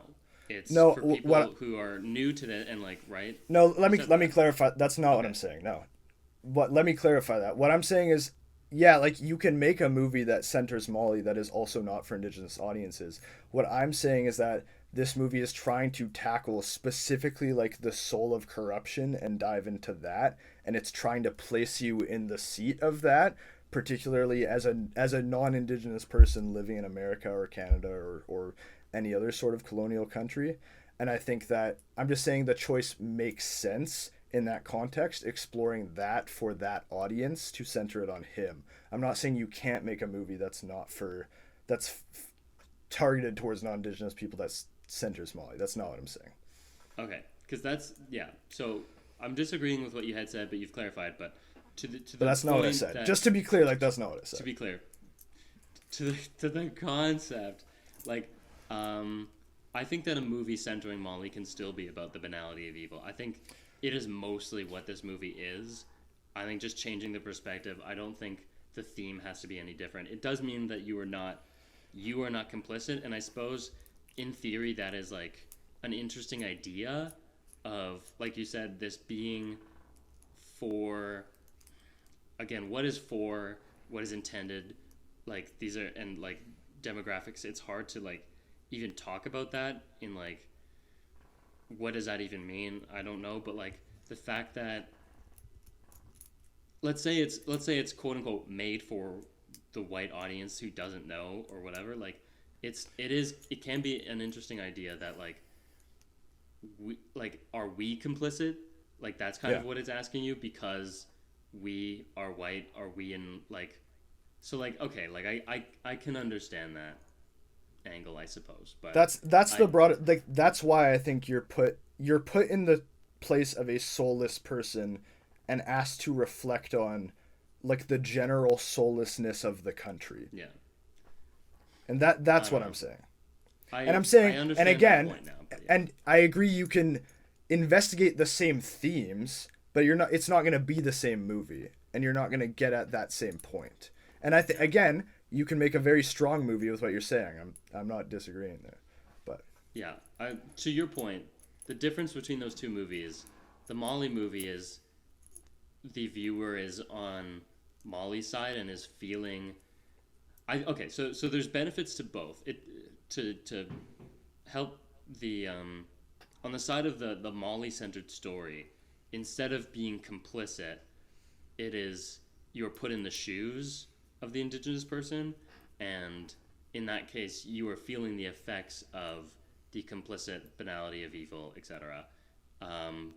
But you are not at fault, and so the pros of that would be like, now you understand what it feels like, kind of like that's the angle if you're watching this as a white person. Again, it's weird to talk like because then it's like you're making this movie for one demographic of many. It feels weird to talk about it like this, but like for at least for an artistic venture from Martin Scorsese, this movie makes more sense in this particular regard, because he's asking himself, maybe, I don't know if he is, but am I complicit, as the white filmmaker, seeing like not seeing himself in earnest, but like just demographically they are the same, white straight men, right?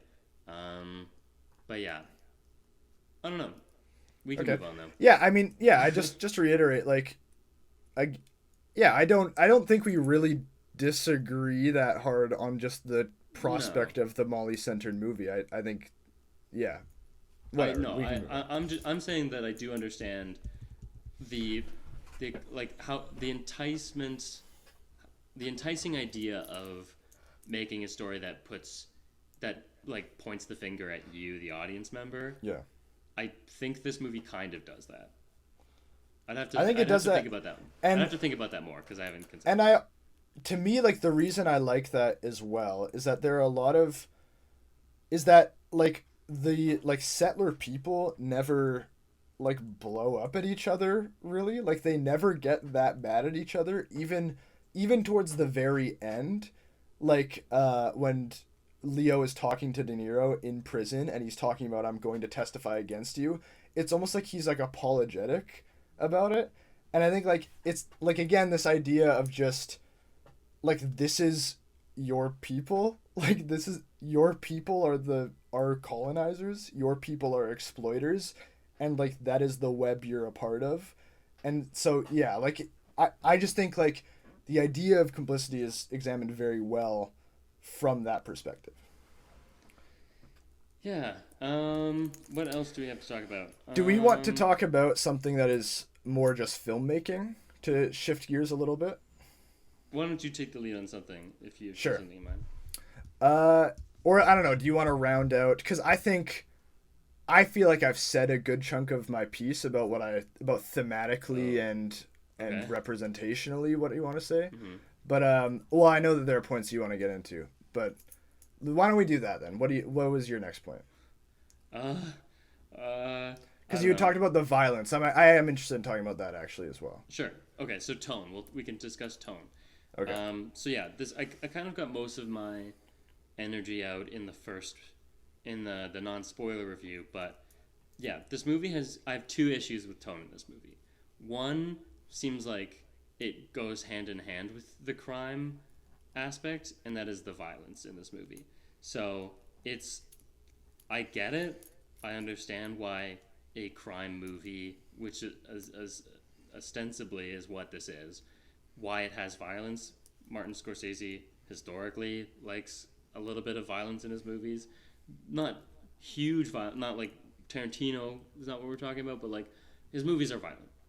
And personally, again, this is just as an audience member, there were certain things that were really hard to stomach, and I know that is the point he was trying to make. Like, man, this violence is really horrible, isn't it? And I'm gonna make you watch it. And sometimes I just felt like that was in fact the wrong way to do that. Okay. And I can elaborate a little bit on that. I found that forcing us to watch indigenous people, most of this movie it's women too, just getting murdered in horrible ways was so unnecessary. Sometimes it was like I could see like there's levels. So early on there's like a montage where people are getting killed. That is not so much what I'm referring to as the scene like when we see Anna get murdered. Really randomly too, because this happened in the past and that is a flashback, cutback, kind of like to previous events as we now have been told what happened, and we are forced to watch that happen. Now, that is not the one I take most issue with. The one I take most issue with is the death of Rita, the explosion, the house bomb. There's a scene, if you have not seen it, where they're looking for the bodies, and we see Bill, and he's horribly injured. He did die later. I don't know if the movie ever mentions that, but he did die of his injuries. He's horribly screaming, and then we see Rita, and she's clearly dead, and she's lying quite peacefully and looking unscathed, like amongst the wreckage. And let me tell you, I doubt this was in the book, but what Scorsese has decided to do as writer and director is the characters pick up her body and the camera switches to a low angle perspective so we can see the back of her head, and like her brain like falls out of her head.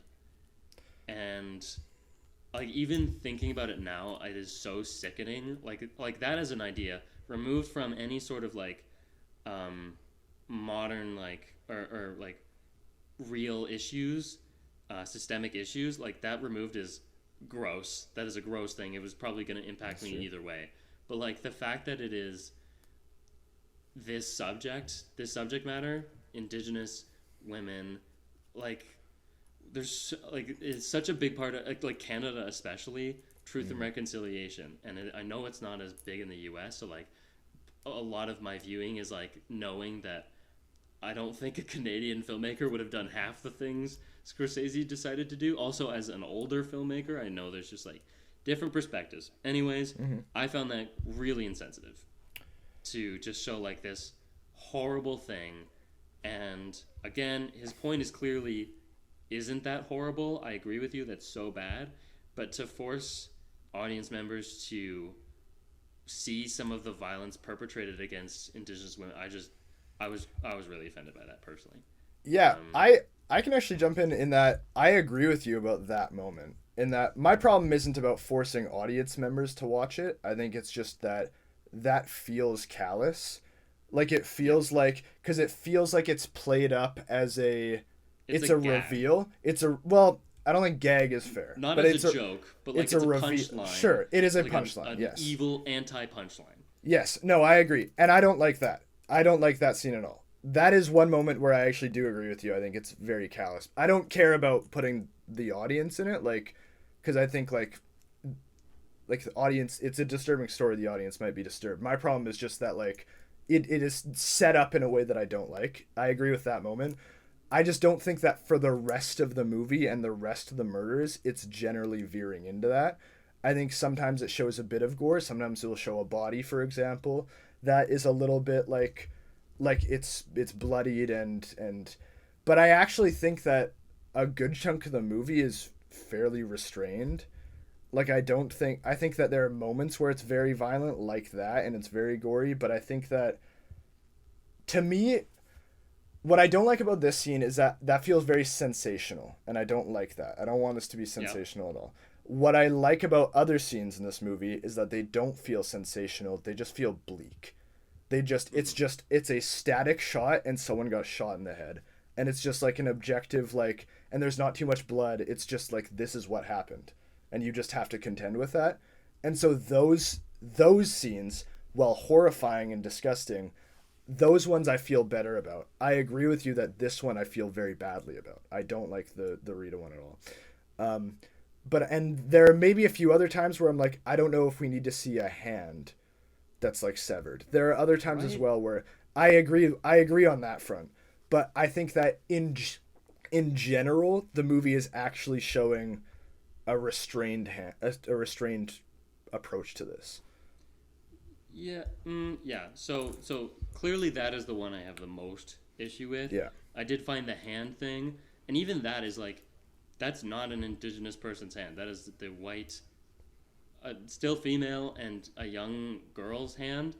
I did find that quite gross as well, and I think what you're getting at is true. It's like the sensationalization of it instead of more of an objective. It feels almost like reveling in it. It's the gag, not gag, but like, you know, the punchline nature of it.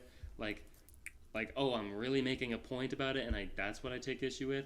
And then to elaborate on the Anna one, it just makes no sense to me. That scene feels so out of place because we know Anna is dead from a much better scene when that's first revealed, where we're walking down the steps and you see Lily Gladstone's face and she is like so scared about what she's going to see. People are turning around. It's that motif of heads turning to look. And we don't get a great glimpse at what the body looks like. It is horribly decomposed, but I found that far more tasteful and respectful. And then they do kind of sensationalize it a little bit when they start sawing her head open, and I found that was borderline like that getting to my issue. But that one felt motivated to me because it felt like a character moment of the settler people there. I agree. So that's what I was going to say is why I think that scene is better crafted. I think that's an example of sensationalized violence to make a point of, like you said, the callousness of the settler people doing it in front of Molly, of Molly like having to like witness that and listen to the sound, and the sound is played up and you see her covering her ears. So I think it focuses on her reaction more than the actual sawing, which is good. Exactly. So that's a scene where I think we get the point there, and then later a character is giving testimony and describing how he killed Anna, and so like that between those two scenes for me, I think that is plenty. I think going back to see the murder happen was completely unnecessary, and I feel what happened is that Scorsese is taking a different angle of like, you need to see what happened, you need to bear witness, and like I understand why he took that approach and what he was intending, but I am saying I think that is the wrong approach. And I think those two scenes, one was more of a moment, the other one was the scene choosing to show the murder, were unnecessary and like distasteful. Okay. Well, like I said, I agree with the one. And then I sort of understand what you're saying with the other one. I do feel like at that point in the movie, it's an unraveling of any of the perhaps altruism or generosity that any of the white settler characters might have. And it's just like, it's like, again, it's in the context of the courtroom. And to me, like, this idea that Leo is now redeeming himself being contrasted with that, where it's like, okay, but like the other guy who was the husband of this woman, like, did this, and like that's his family, like that's like his people, like, and so I do understand another function of it as well is just being like no, like we're unraveling any of the goodwill that might have that ostensibly exists towards the Osage people. Even from like a screenwriting perspective, like this is kind of going into a different kind of angle on this, but like from a screenwriting perspective, I'm surprised that you are okay with seeing a scene that has been described to us already. No, because it's different. Yeah, but that's what my problem is. My issue is that we hear the testimony and then we see it happen, and I don't remember if there. I thought maybe even there was a gap between those, and I can't recall if that's the case. But another just issue I have with this, and it's related, is that we've heard the testimony, and then we have to see the events, and there's nothing different. There's no new information. There's no contrary information in the scene itself. It is exactly verbatim what was told to us verbally in the testimony. And so I see that as a redundant scene, and because it is redundant, that is why I then feel it is distasteful, because it is not propelling the narrative. It is not adding to the story. It is a detour, an unnecessary detour to show more violence against Indigenous women. Again, I don't think these were intentional things. Scorsese, I'm not saying that he intended that in any way, but that is the effect that I'm getting from what he chose to do. Okay. Yeah, I mean, we just disagree again. I just think like, sure. And I think that, well, it is what is described. It's what I was saying. I think it's just part of a broader point being made specifically towards that point in the movie. Like, to me, it's important that it's happening later in the context of the courtroom, in the context of it's kind of come out. Like, that's what's important to me in this unraveling. And so, yeah, we just disagree on that. Sure. The other issue with tone that I have is the comedy nature of this film. Yeah, this one I'm confused about, because I can point to, like, one scene that I thought was comedic. I can think of 3 to 5. Like, okay.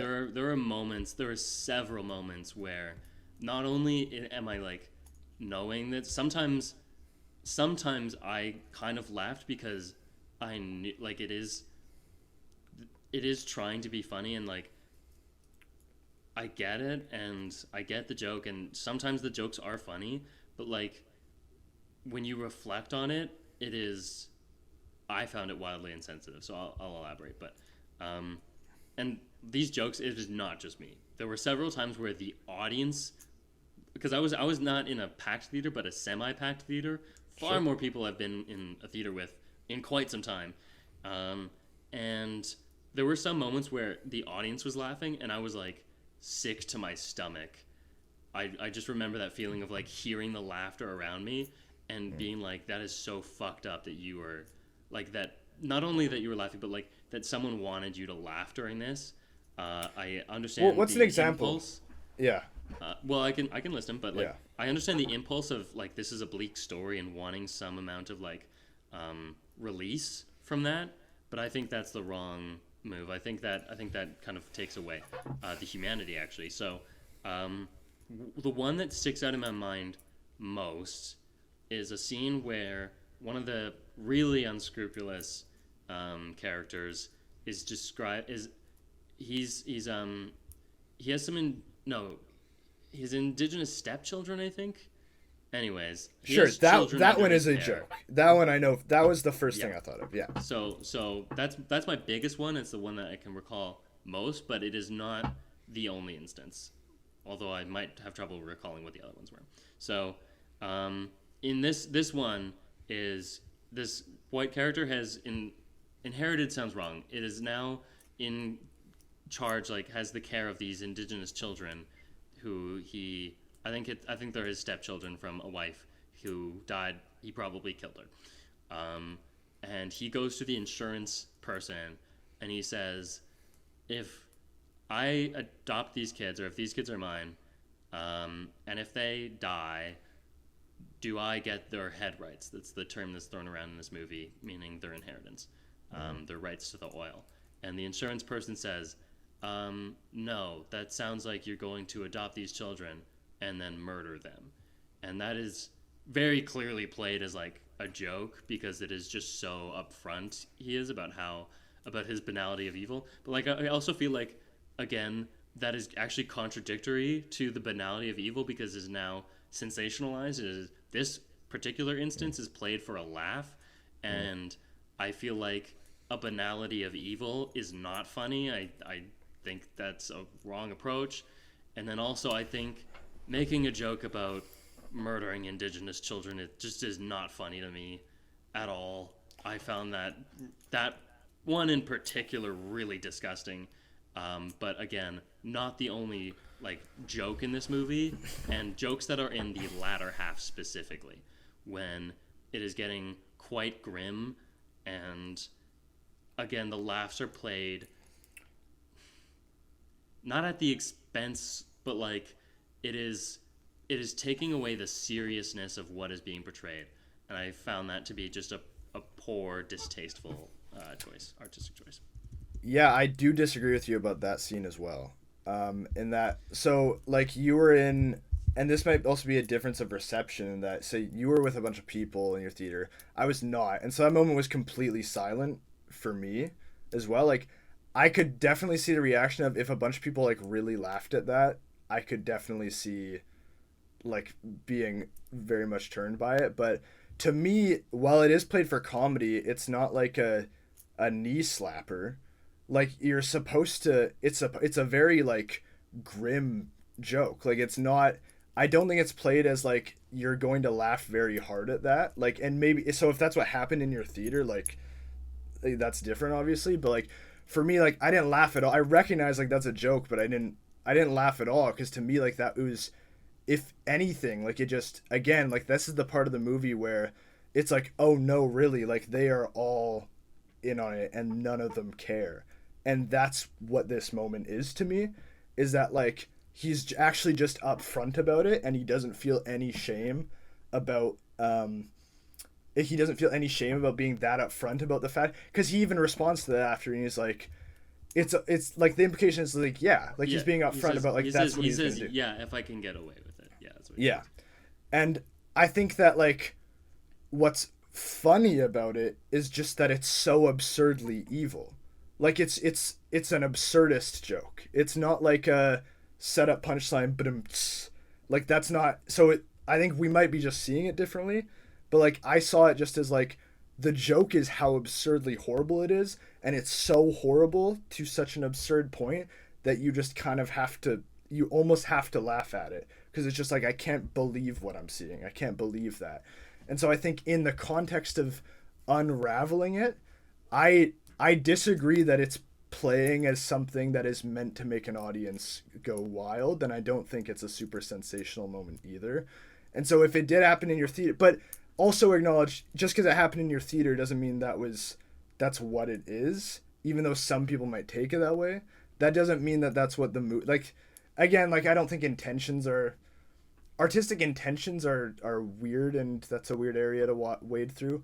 But like my theater had a decent amount of people in it. Sounds like it was less than yours, and not a soul laughed at it. Like no one laughed, and so like, yeah, Okay. I think you're mischaracterizing like your idea of like the badoomed, like that's. I think we all know what kind of joke this is. It is, yes, the absurdist, bleak, black comedy, but like, I think I get it. I get the point that just how upfront it is. I just think objectively it is something. I think objectively it is a joke. I think the way that the reaction is played, it is set up punchline. Like, I think objectively it is constructed as a joke. I'm not disagreeing. Again, with we don't know intentions, but like that's what it seems like to me. And I think a joke about murdering indigenous, I didn't find that funny. I'm glad your audience didn't find it funny, but the fact that mine did kind of speaks to just like this perspective again, like the fact it draws attention to the fact that this is a movie not made by indigenous people for indigenous people, Right. and when that really bleeds through are the moments that that it feels the most insensitive because you're not considering the viewpoints. And it's so strange because it's like we want so much to, like, for this movie specifically, to talk about how horrible what happened, like how that happened, and then discounting a whole, like we want to talk about it so much, but we don't want to actually consider that the people who we are portraying and talking about might see this, that they might be offended by this. And I mean, I can't speak for them, but like, I can't imagine that an indigenous person would find some of these things funny, or like, like I just, again, Sure. it's hard to speak for people. Like, I'm that's not in that. But that's my general perspective as well. As like, I can't know that. I can't know how this is going to be received, and I think that like, that's going to be like, that's an important conversation around this movie. I can just tell you how I'm seeing this and how I think it's being set up, and I actually, why I was surprised about your point about comedy is because I actually think that he forgoes like his kind of classic sense of comedy for the vast majority of this movie. I think that it increasingly just becomes bleak, and I think that it just like winds down into something that, like, that moment again, like, I agree it's a joke, but I just don't think it's like a joke you laugh hard at, like, and it's just it's a different way of seeing it. And I think that that's the way the movie goes, is that it just winds down like that. Yep. Other things we can talk about, because we're just, yeah. Speaking of, like, this is very brief, but like, speaking of representation and who this movie is for and whatnot, like, I've found the portrayal of Osage people very strong and like good in the beginning, and slowly but surely, as is what is happening in the community, I suppose, but like, they are pushed aside in this movie in favor for the white people arguing. And again, I think that's the choice of perspective, deciding to focus on like the complicit nature of white people, and knowing that Martin Scorsese is Marty Martin? I keep calling him that. I don't know if that's right. I think he goes by Marty sometimes. Knowing that Marty is white and probably making this for white people, whatever that means, it's, yeah. I just was I noticed quite a bit that the focus drifted further and further from the indigenous characters, including, like you said, Molly is way less active. She is bedridden with poison, but nonetheless, I did find that it does become kind of like the movie where, like I said kind of earlier, the two white guys are conspiring to murder people, and then it's the mostly white FBI agents fighting, and then the white lawyers, and it's like, it's all artistic choices, and I'm just gonna have issue with them, and it's okay if you don't, because like, I don't know if I can say that makes the movie bad. It's kind of like the Oppenheimer thing, where the choice of like it's not a woman heavy movie, and especially in that one, you can say like that's just the reality, like, and also just an artistic choice. Like if Sofia Coppola had made an Oppenheimer movie, it would look very, very different. But I feel I don't know, I feel a little more strongly about that in here. And Sure. capper to that point, the community is like kind of Western. It is 20th century already, but like still kind of like a Western frontier town, is basically only white in Osage, and I do not think that was the case. I'm pretty sure there were also, and also like to be, transparent about this, I did read also that this was not exactly the case. There were black people there. There were Mexican people there. Sure. Completely absent in this movie. There was one black person, and they were part of like the robbery, the botched robbery, not named, no lines, and I can see why part of that, maybe part of the choice for that is the fact that a lot of it's the kind of like the race conversation this movie wants to have is about white people, and the real truth of the matter is that the Osage people had black servants and Mexican servants as well, and that paints a very different picture. I don't think it was slavery at this point. I could be wrong. Slavery was abolished by this point, if I'm not mistaken. I'm very bad on history, but like I can see how a movie where, like, because the point of the movie is like, look at the white people, they're vultures, they're trying to take the money, and it feels very different if you kind of have like messaging that says other things. So I understand the choice to do that, but I also feel like that's just another thing where it's like it's a story about indigenous people and centering it around the white people in that story, and it's an artistic choice, and it doesn't necessarily mean it's bad, but I think it's bad subjectively. I think it was a choice, and I didn't care for it, and I would have preferred a different choice. Yeah, to me it does sound like you and I don't want to put words in your mouth. It sounds like you wanted someone other than Martin Scorsese to tell this story, and I think that that's fair. But I'm just thinking about, like, again, just what the movie is, and I think it's pretty successful at what it is. So that's a good question. Because, like, again, Martin Scorsese could tell a story that is focused on the indigenous people. No, let me finish. He could. The question is, how well would he explore that? How like, we're both talking is like, we don't know how indigenous people are going to feel about this story because we're both white people. But Martin Scorsese also wouldn't know that. So, to me, him making that movie would be a little confusing. Like, depending on what it is, it depends on what it is. I'm not saying it's impossible. But, yeah, So, okay. I think that there's a good point to be made that, like, maybe someone else should have told this. I think that's fair. But I think that this is the movie that we got. This makes sense. This makes sense, and it's... So, yeah. Three counterpoints. One, I understand your impulse to evaluate the movie we have, and I think it's fair for me as well to evaluate the movie we had and say this was not maybe the best way to tackle. I think that's still addressing the movie as it is. So that's one.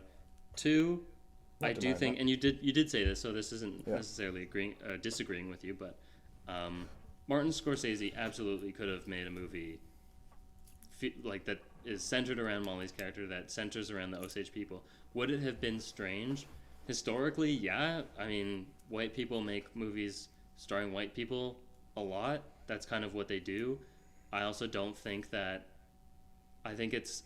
I understand the feeling that, like, if you don't know, if you're not part of that world, then just kind of, like, feeling like maybe you should step away from it and, like, not be involved. That's an okay impulse, which leads me into my third point. Maybe you're right. Maybe someone else should have directed a story about indigenous people. And to be clear, I think that's ideally true as well, actually. Like the third... Yeah. A good comp for that is the fact that Spike Lee was not originally going to direct Malcolm X. Somebody else was. A white director. I don't remember who it was. But I think it was him who went up to the studio and said, "You're making like a white director is going to direct Malcolm X," and like looking back on it, it's absurd to consider that anyone else would have done that movie, and I think that movie is so powerful because it was from the perspective of an African American, and it's like again the same deal with this movie.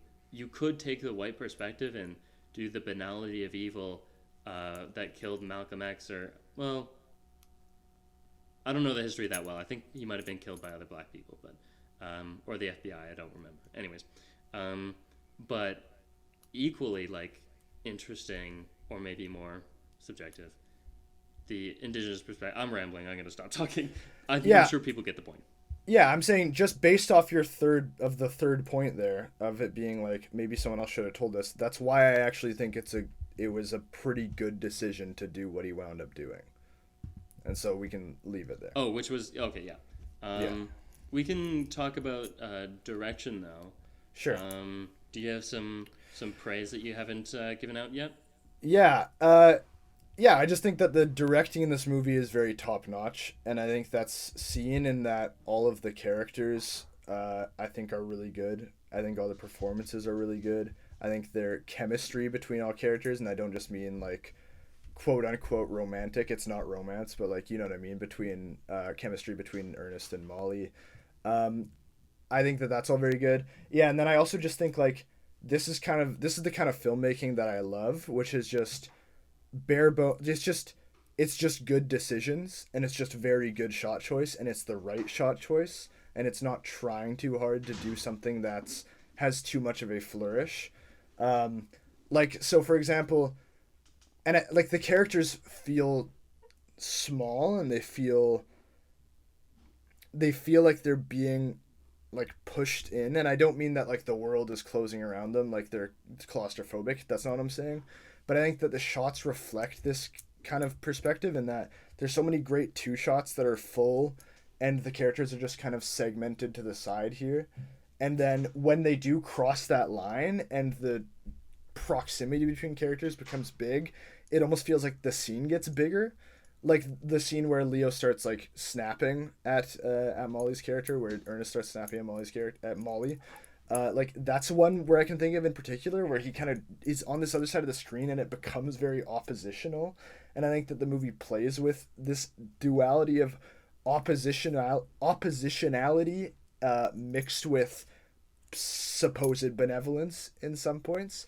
I think that there's just like, again, there's just little things like when Ernest and William are having their conversations about what they're doing, it's filmed in this very like tight, dirty way, and they're often in a bigger room, like they're having this side conversation, and like it feels like it's this thing between them. There's this really great shot where they're in that, it's kind of like a club barbershop sort of thing, like people get shaved there, tables. But there's also pool tables. Yeah. And like there's this really great shot where they're having one of their conversations and there's this high angle that segments them into the corner of the room and the corner of the frame, kind of separating them from the rest of what's happening in the room. And what I think is great about it is that on one hand, it shows like, oh, they're doing this thing that's illicit, and they're doing it like not to be seen, and they're kind of having their own conversation in their own world. But then also, given the developing context of the movie, especially when the movie becomes, it's like, oh no, what actually becomes apparent about it in retrospect is they're doing this in this space, and you're seeing this full space, and you're seeing everyone else here. Like, look at where they're doing this. Look how out in the open it is. And so I think that like I could go on and on about shot choice. Like the choice of POV shots is incredible in this movie. The utilization of POV shots is, I think, top notch. The one shot we mentioned where everyone's turning around and it's the Spot the Wolves picture is a prime example. When Molly's going up to see is that Anna at that point that has been murdered? Yeah. Anna's being murdered, or Anna's body at that point.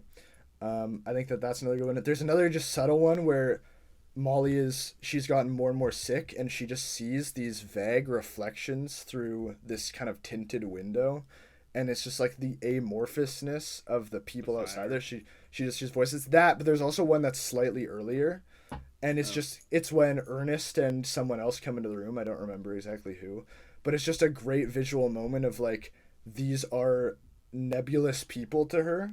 Like these are people who she can't see through, and they are kind of these shadowy figures.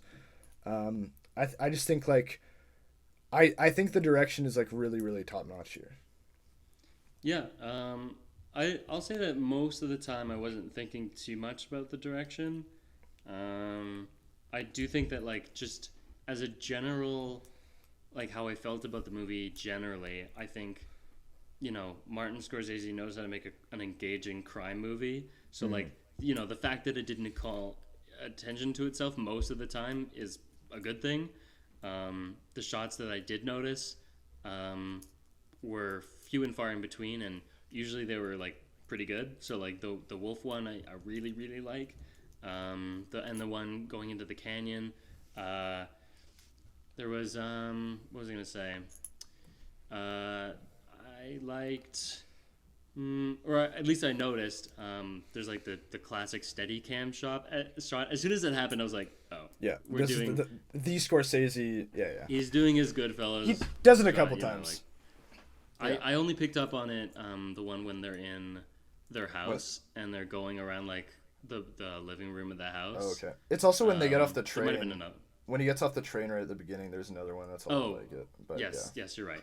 That one felt more natural to me. But the other one, personally, I was just that was a moment where I was like, okay, he's let him go off, let him pop off. Sure. He's doing his thing. That's it's like when Spike Lee does the double dolly thing. It's like it never feels like It's that's like, the logical okay. next step.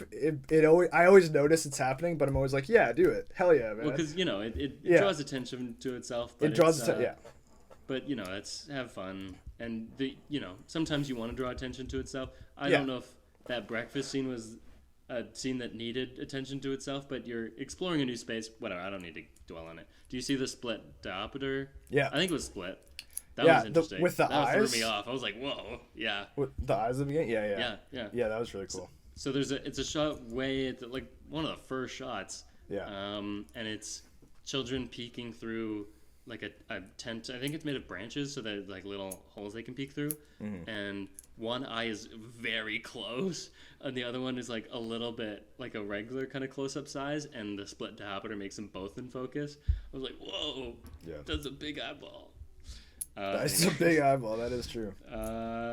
One thing I want to bring up, and you know what, maybe I can reevaluate this, but there was two scenes actually that I was like, why this? Why did you do it like this? And so maybe there's a reason.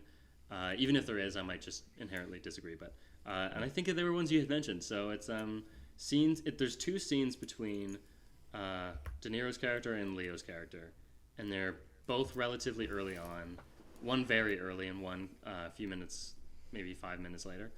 And they're shots where they're in Hale's house and they're just talking. And it is maybe like 2-minute long scenes. The second one's shorter. That is between the two of them, and it is singles, maybe dirty singles, but like single close-ups for the entire scene.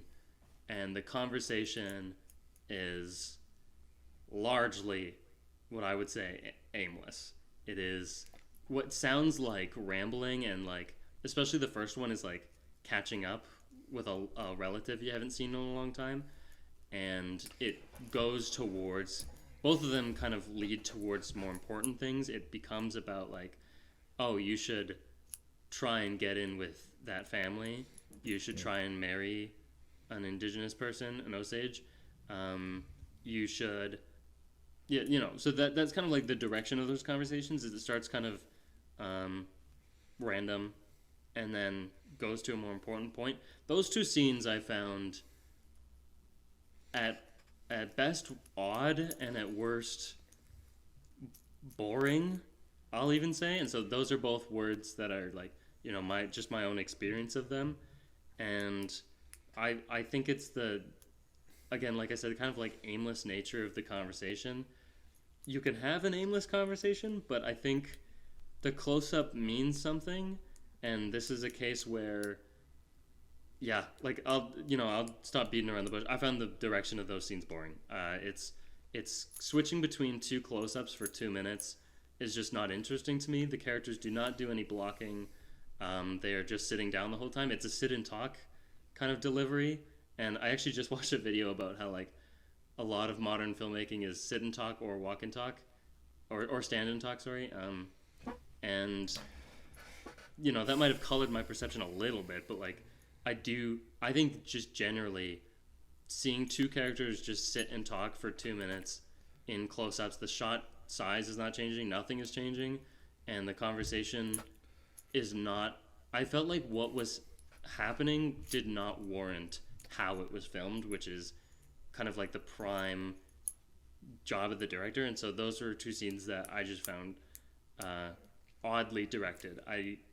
Someone could maybe persuade me on what the thinking there was, but I didn't care for those scenes personally. Yeah, I completely disagree with you. Those were I'm both shocked. scenes. Those were both scenes that like hooked me immediately, and I think that's because the subtext is very strong of them, and it's the establishment of the relationship between Ernest and William, like that he is this domineering figure that like Ernest is going to be his puppet for the rest of the movie, and I think that that's what's happening in these scenes, and I think it's very smart directing to keep it in the same shot because it leaves you to focus on nothing but just what is happening on their faces and the really good performances that they're putting on and the development of the subtext of the scene. Instead of doing too much and showing too much with the camera, it makes you evaluate what is being said and think about the character that is put in front of you instead of distracting you. And that's what I think is very strong about it.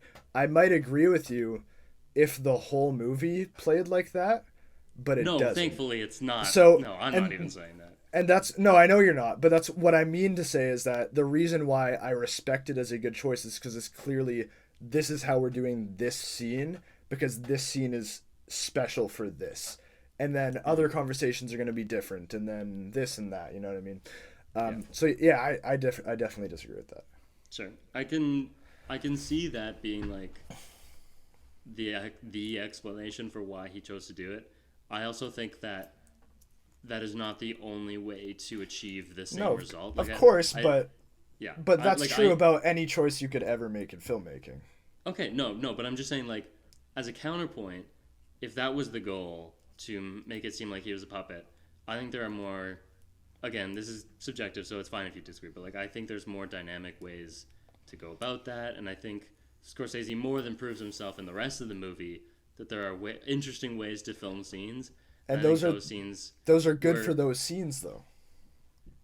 And I would argue that they could have been good for that scene as well, and maybe those scenes stick out, and maybe that's the point, but they stick out because they are directed in just such an odd way where I am focusing on what they're saying, but like I said, it's kind of rambly for a bit. So yeah, I just think the context is very important.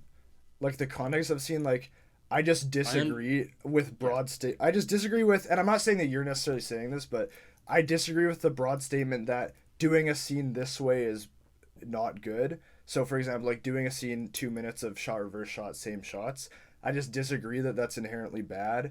And just because there are other things you can do, like, again, that's true about any scene. And I think it's actually really good that this scene is placed. Again, it's bookended with more stylish shots, and it's bookended. It's like we have the steady cam coming off the train with all that stuff, and we have a variety of things in the town. We have this and that. And then we come down and we are sat down. It's like, okay, this is the beginning of it. And like to me, like it's a tonal setting. It provides gravitas to this scene, and I think it was a really good decision. I think that's not fair. Oh, whatever. Not fair. I can say whatever I want.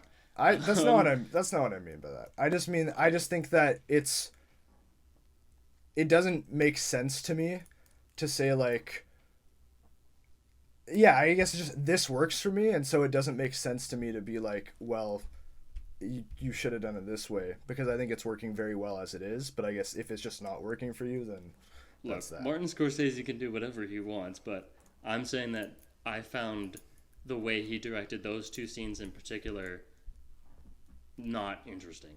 I think Yeah, that, I just like think you you're said, wrong. that's okay. But like I said, uh, the the goals he may have been going for that you pointed out, I I think there's just more dynamic ways to do it, and I also think that like a scene should have a beginning, middle, and end, and I think choosing to film it in such a way kind of diminishes the feeling of beginning, middle, and end. And you can But I film think the a scene text the same way the whole time, but like I think I the just don't text like it. has that though. But whatever. I don't think okay. the We don't need text to. I think it does. inherently means the scene has to be shot that way though. That's not what I'm saying. I'm saying the text has a beginning, middle, and end, and so sometimes repeating the same point that is already exists in another aspect of filmmaking is not necessarily the strongest choice. So because I think the scene itself is written in such a way that has a I think a strong beginning, middle, and end. You don't necessarily need to punctuate those moments with the camera either. Agree to disagree. I do think I'm kind of over though. I have nothing more to say. That's kind of it. So very different Sure. takes. So Yeah, I don't know that I'm quite done though because okay, sure. I do No, I thought you I do have picked- I do just want to quickly say I think the movie is very much about spirituality, and I think that that's true about. I haven't seen that many Martin Scorsese movies actually, but I think that's true about a lot of the ones I've seen. I think that's true about he's that's- spiritually Catholic. So like the Silence movie was very. Yeah, I haven't I just seen it, but like. but I mean spiritually like in general. Like I'm not talking about when I say spirituality, I'm not talking about a specific religion. I'm not talking about like a belief in certain gods. I'm talking about like the spirit, if that makes sense, and like what this is as opposed to different aspects of the self, such as like the mind or the body or whatever. Like I think that it's very much about like the spirit, and I think that's true about like again like The Departed is what I was saying. I think is one that also very much feels about that, and I think that the juxtaposition of spirituality between the Osage people and the white settlers I think is very interesting in this movie, and that like it feels again, and I've said this a few times, that's what I mean when I've said that. I think this movie, I think it portrays these people as devoid of spirit, and that's what like this. I think capitalism and colonialism have eroded this sense of spirit, and I think that the movie is positing that that's the reason, and I think that there are a few moments that are showcased really well. Like I think that it's interesting. The stuff with the owl is kind of interesting, and I mean I have some hesitancy towards that because I just don't know the accuracy of it. I guess I'm just operating on the assumption that that's accurate and faithful to Osage beliefs, and if it's not, then I think that's bad. But you know what I mean. I'm like operating under the same assumptions. Don't worry. Yeah. About it. And then also the scene where the mother dies and she is greeted by these figures and we don't get an explanation for it, but I think Scorsese is clearly trying to create sort of a testament towards like the enduring spirit of these people despite what's being faced, especially considering that image is juxtaposed by the same shot of grief within the context of all these and in this new shot all the invading parasites, the settlers have flooded the area, and I think that like there's a lot of visual juxtaposition within that nature that I think is really well done in this movie. And that's my last point. Okay. Yeah. No. There were the moments of like, where we kind of see a different world, a subjective perspective of kind of like a spirit world, or like a spirit, like a vision of a spirit. So like that, like you said, the owls and the I think they're supposed to be ancestors of Lizzie Q, Molly's mom. I don't think I. Sorry, there's another great moment I thought of where it's when Molly sees the owl walking in the door, and we're told earlier in the movie that the owl signifies like the death, both the death of her and the death of like the Osage people is kind of the implication as well. And then we see from practically the same shot Ernest entering like the same I did way. like that. And Yes. like that's an example of like that visual juxtaposition that I think is very strong. I didn't pick up so much about spirituality, despite with the exception of like the Yeah. very overt, here's an owl, it means something. Here's the ancestors, it means something. I didn't read too much into it, but I believe what you're saying. But that one shot of the owl in earnest, that's an example of just like smart editing. And I mean, Yeah. also that starts at the script level. So like, props to Martin Scorsese where they are due. But I think that does wrap up our discussion. So Aidan, we do have a segment. That, feels I wrong almost now. almost want to forgo this. Like, I'll say what. So the movie is called Predator. The podcast is called Predator vs. Movies. Can you We asked the whisper it question. softer. We asked the question: would this movie be better if the Predator from the movie Predator was in it? No. We're not gonna do it today. Let's not worry about it. Let's feels just say wrong. nope. But we have Yeah, a different and thing let's move on to a different segment. that is not quite so offensive. Well, it's not offensive, but It's feels just out of it's place. weird. Yeah. Feels odd. We also, if we do Zone of Interest, I imagine we will not. We'll also forgo for that movie as well. Yeah, maybe not. Just sometimes, new Yeah. rule. We do have this thing called Predator's Picks. Peter usually introduces it, but he has left. That is the thing where we talk about things we have seen, maybe read, listened to, etc., and maybe we will recommend them to you. So I've seen a couple of things, more than usual, more than last week at least. So I've seen 2 movies in the Lumeathon I've been doing, and it is actually the end of the Lumeathon. It kind of just dragged on for a little bit. Did you watch all of them, or were there some that were Absolutely omitted not. from There's it? so many. Oh, really? There's so many. Oh, okay. He was prolific. He did a lot, okay. and some of them are like filmed stage plays, so it's kind of hard to Oh, weed okay. out what is a Yeah, yeah. movie. But like, I probably didn't even do half. Like I Oh, did. really? I think maybe like 12. I chose 12, which Okay. is a lot. That is a And, lot. Like sometimes more than a filmmaker makes in their entire life. So crazy. So I watched Running on Empty, which is a River Phoenix movie. I've never seen a movie with River Phoenix in it. Indiana Jones 3. I have seen one movie with River Phoenix in it. Talented kid. I understand why people grieve the loss of him. I understand that. I mean, grieve the loss of anybody, but Right. yeah, he was No, I see what you mean. he was a talented, gone too soon kid. I'm so bad at this. Anyways, Running on Empty is a movie where 2 Vietnam protesters had bombed a napalm lab in the 60s, and this sees them some 20 years later, 1988, and they have a family, and they're still living on the run from the FBI and, well, anyone. So they are always moving, and so kind of like that, pardon the term, army brat kind of life of like constantly moving around, but this is now like the kind of criminal on the lam kind of angle, and it is a coming of age from the perspective of mostly from River Phoenix's character. Great. People actually, like, I've noticed, like, don't, like, I didn't see, like, glowing reviews for this one, and I was kind of like, it's actually, like, pretty, really good.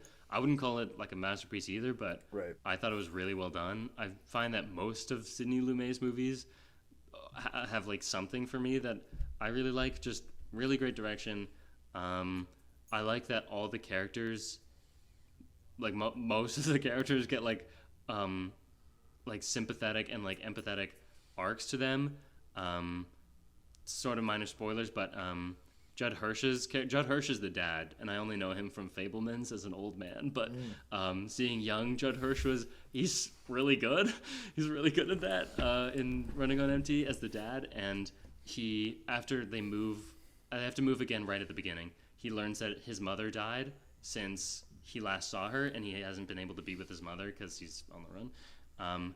And he learned it's a one-shot scene from a wide, and he's just trying to get a new vehicle and a new license plate number. So this person who's helping him out to do this tells him his mother has died, and she leaves, and he just kind of like walks quietly to his car, and the camera does not move, and he sits down in his car. We can't see him, and we only see his feet, and it is such like an amazing portrayal of grief. I was just like, wow, that's the Sidney Lumet effect. And there's another excellent scene later where the kid's mom sees her dad. She goes to lunch with him, She's not on speaking terms with her parents because they are kind of like conservative, and so they didn't agree with what she did. And the kind of the issue of the movie is that River Phoenix is really talented as a musician, and he is also about to graduate. He's in grade 12. And he's been going to school this whole time, and if he goes to a university, like, it's implied that like they'll be found out. Like, he can't do that without jeopardizing the family. And he wants to go specifically to Juilliard, and they need his records for that. That's another issue, because he's a pianist, I should say. And so they're trying to contend with the fact that they might have to like let him go. And she visits her parents, or her dad, and her dad is like, you can never imagine like having like not being able to see your child for 15 years, and like the excellent irony of like that is exactly what she is considering doing. Yeah. And then what really blew me away in that scene is the dad is just playing like the lunch is like kind of like detached and kind of pissed off, and like he isn't happy to see her. He's kind of like surprised and more like angry and reserved, and kind of like not showing any emotion, and being quite cold with her throughout the whole time and matter of fact. And then when she steps to leave the restaurant, he like gasps and like reaches out for her, and I'm like getting chills like thinking about it. He's like, no, like, and he makes like a guttural sound, and I was just like, holy shit, like that's movies. That sounds like something I gotta watch. That does sound like something I gotta watch. And it's not even like his best work. Like, Running on Empty is not the highest on my Lumet list, but like, I'm glad I did this exercise. And then the other Lumet movie I watched was Before the Devil Knows You're Dead. This is his last movie with Ethan Hawke and Philip Seymour Hoffman. I just watched this yesterday, and so I haven't really processed it, but I didn't really love it. This might be, of the ones I watched, I'll have to recall what I saw, but like maybe my least favorite. I'm curious as to sorry to cut you off, but just something I always wonder about when directors have very long careers, especially stemming back to like Lumet stems back to like the 60s or earlier, 50s. no? 50s, 58 is the first one. I'm curious as to, do you see like a continuation of the same sort of sensibility of directing, or do you think that it was kind of updated and syncretized with like a modern filmmaking in the 2000s? What an excellent question. One for which I have an answer. What is interesting also about the exercise the movies I chose to watch specifically, is the fact that Running on Empty came out in 1988, and Before the Devil Knows You're Dead came out in 2007. Yes. So I basically skipped 2 decades of his career because, like, they're just not well-regarded movies. I kind of chose his most popular, his highest-rated films because I wanted to get a sense of his best of. Sure. And that was really heavy in the 60s, heavy in the 70s, a few in the 80s, and then the 90s were just like a bleak period of like okay movies from him. And so yes, to what you're saying, very jarring difference between Running on Empty, very jarring. I think it might not be it looks like it's filmed on digital. Okay. Which was one of the many like, oh my god, what the fuck happened? What's going on here? Looks bad. It looks like visually it's gross, and it might be kind of like one of those things where it's like, yeah, but it's supposed to look gross. Yeah, maybe. I mean, the 2000s had a lot of that kind of trash digital aesthetic. I've actually been thinking about that a lot recently. But yeah, so it has the trash digital aesthetic, I think. Again, I'm not great with like picking out what is digital or not, but it felt like it was. Sure. And this kind of is more of a societal issue than him, but like, man, interior design in 2007 was bleak. Like, and I guess more 2006, but like the ugliest interiors you've seen in your life. It was hard to look at this movie. I gotta look up. I'm just looking up images of the movie. Oh, it's Aunt May's in it. Yes, she is. And boy, do you see a lot of Aunt May in that movie. Oh yeah. But like, yeah, the interior design is hideous. Both Aunt Mays. There's 2 Aunt Mays in this movie. The other one is 2? That's so funny. I had no idea. Whoa. I only knew Marissa Tomei. But to kind of wrap this up, this movie is just like fine. It's one of those like narratives where you kind of like you're following one character, then you go back in time to follow another character, then you go back to, and you're just trying to keep track of all the characters, and like cool, I guess. I never like really grabbed me. I was just kind of it was fine. And despite this being one of the more, at least more seen or more regarded movies, I was just kind of like, I didn't think much of it. So kind of a dull way to end the marathon after like really high highs, I think is the other issue. But it was it's just like it's a fine movie, and also like really corny effects. Like whenever it's gonna do like a flashback and follow a different character, every single time it zooms into a close up and then it goes and it's like cutting back and forth still images to what's the new scene. So it's like and like with a musical cue, and then to the new scene, and then it'll pull out, and now we're there. And I was just like, that's the kind of thing that could either be awesome or no. For me, sometimes I love that, and then sometimes I'm like, nah. I found it like that's one of those things that I'm like, oh, a film student probably came up with that. Like feels like an obvious choice. So I didn't care for that, but it's actually funny now that I think of it. Like it actually harkens back to one of his earlier films, The Pawnbroker, which is one about a concentration camp survivor, and whenever he has flashbacks, it's the same. Somehow that feels different. That felt, even then I was like, I don't love it, but this was worse. This was a worse version of that. At least that was like justified. I can I'll try and be faster on these next ones. Don't want to really super get into this, but I did watch Lost in Translation. We don't have to open it. We had an off-air conversation about that. Aidan doesn't care for it. He thinks it's racist. I think it's mean-spirited too. And I agree that it is outdated, and the depiction of Japanese people is racist and stereotypical. In addition to that, I think it is a good movie. And I wish that was not tainting that part of the experience. But I was also, the way I decided to view the movie, and it's kind of weird and cold to say, like, I decided to watch a movie a particular way, but I kind of let it inform the characters. So, like, Bill Murray is just kind of, like, racist, and I was just like, I guess that's just part of who he is. Or, like, insensitive. And I think that look at, like, two lonely people in a city feeling like they're out of place, and the kind of like lack of narrative and just kind of like vibiness of it, that I really enjoyed. I really enjoyed the filmmaking and the feelings they were getting at. Wish it didn't have that kind of like baggage with it.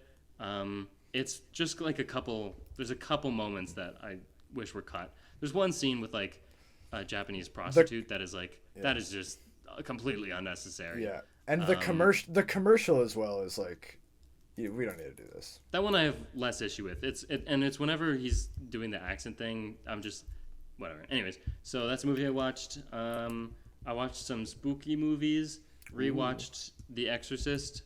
I liked it more than I did last time. Like one of those things where you're like, you kind of like, oh, that's what it is, and the second time you're like knowing what it is, and you're like, oh no, this fucks. I think if you went into that like wanting it to be, and because you have The Conjuring here, a movie that's like a horror movie in the same tradition as The Conjuring, where like you're really supposed to be like woo, like you're supposed to like I think that would definitely do it. But I think I went into it knowing on my first watch like kind of what it is, and like I was struck immediately when I saw it. I mean, obviously I talked about it like last week or whatever, but like especially like just the sense of dread that immediately gets into that movie just when he's in I don't remember where it's in Iraq where it starts. Yeah.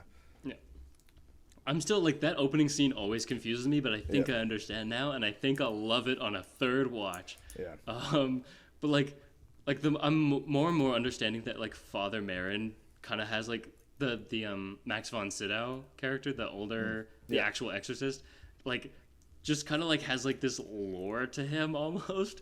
Like he seems kind of like almost like a mythological figure. The demon is like no, Father Yeah. Marin, no, don't let him near me. I'm like, so like he kind of has like this like the Pope's exorcist kind of like reputation about him. I think that's just Yeah. so cool.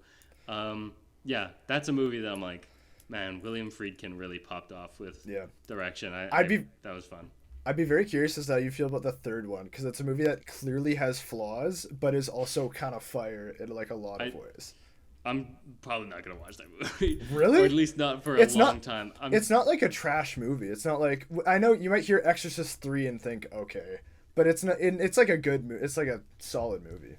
It's more to say just like I have other things to see. You Sure. know, I've got a substantial watch list. Go check me out on Letterboxd and look at my substantial watch list of some like horror classics. Like I need to hit the books first. There's Nightmare on Elm Street, The Thing, Halloween. Nightmare on Elm Street is not great, I don't think. Okay, I haven't seen Poltergeist, Candyman, so like I kind of need to go back to basics. I did watch The Conjuring, you did say. I didn't want to watch it, but I kind of there was forces that compelled me to watch it. Bathsheba compelled me to watch it. The fact that it is Azuzu. one of the most popular. I had this list. This is nerdy, but like I made a list where it's like the top 10 most popular films according to Letterboxd for every year from like 1960. Because I was like, I just like curious what they are and how many I've seen. So some movies that I said I would never watch are now unfortunately on my watch list, like begrudgingly, because I just kind of want that basic like cultural knowledge. I want to be like, yeah, I know what you're talking about. So that's on there. There's some other ones that I'm like, a lot of anime, and let me tell you, I'm not into that. So that'll be like a trek. Wait, like what? For me, you don't mean like Ghibli films though, do you? Yeah, no, it's not part of my childhood. Oh, really? Despite watching Ponyo in theaters, but like it's an aesthetic thing that I've never. I like cartoons, just not that kind. Those ones are very good though. I'm just not used to them, so there's a lot that just because of Letterboxd and overlapping audiences. Anyways, so I watched The Conjuring. What did I think of it? Oh, the other force was Maddie. But the Conjuring is a fine movie. I've seen some horror movies that I'm so like with horror movies, especially ones that are just meant to scare you.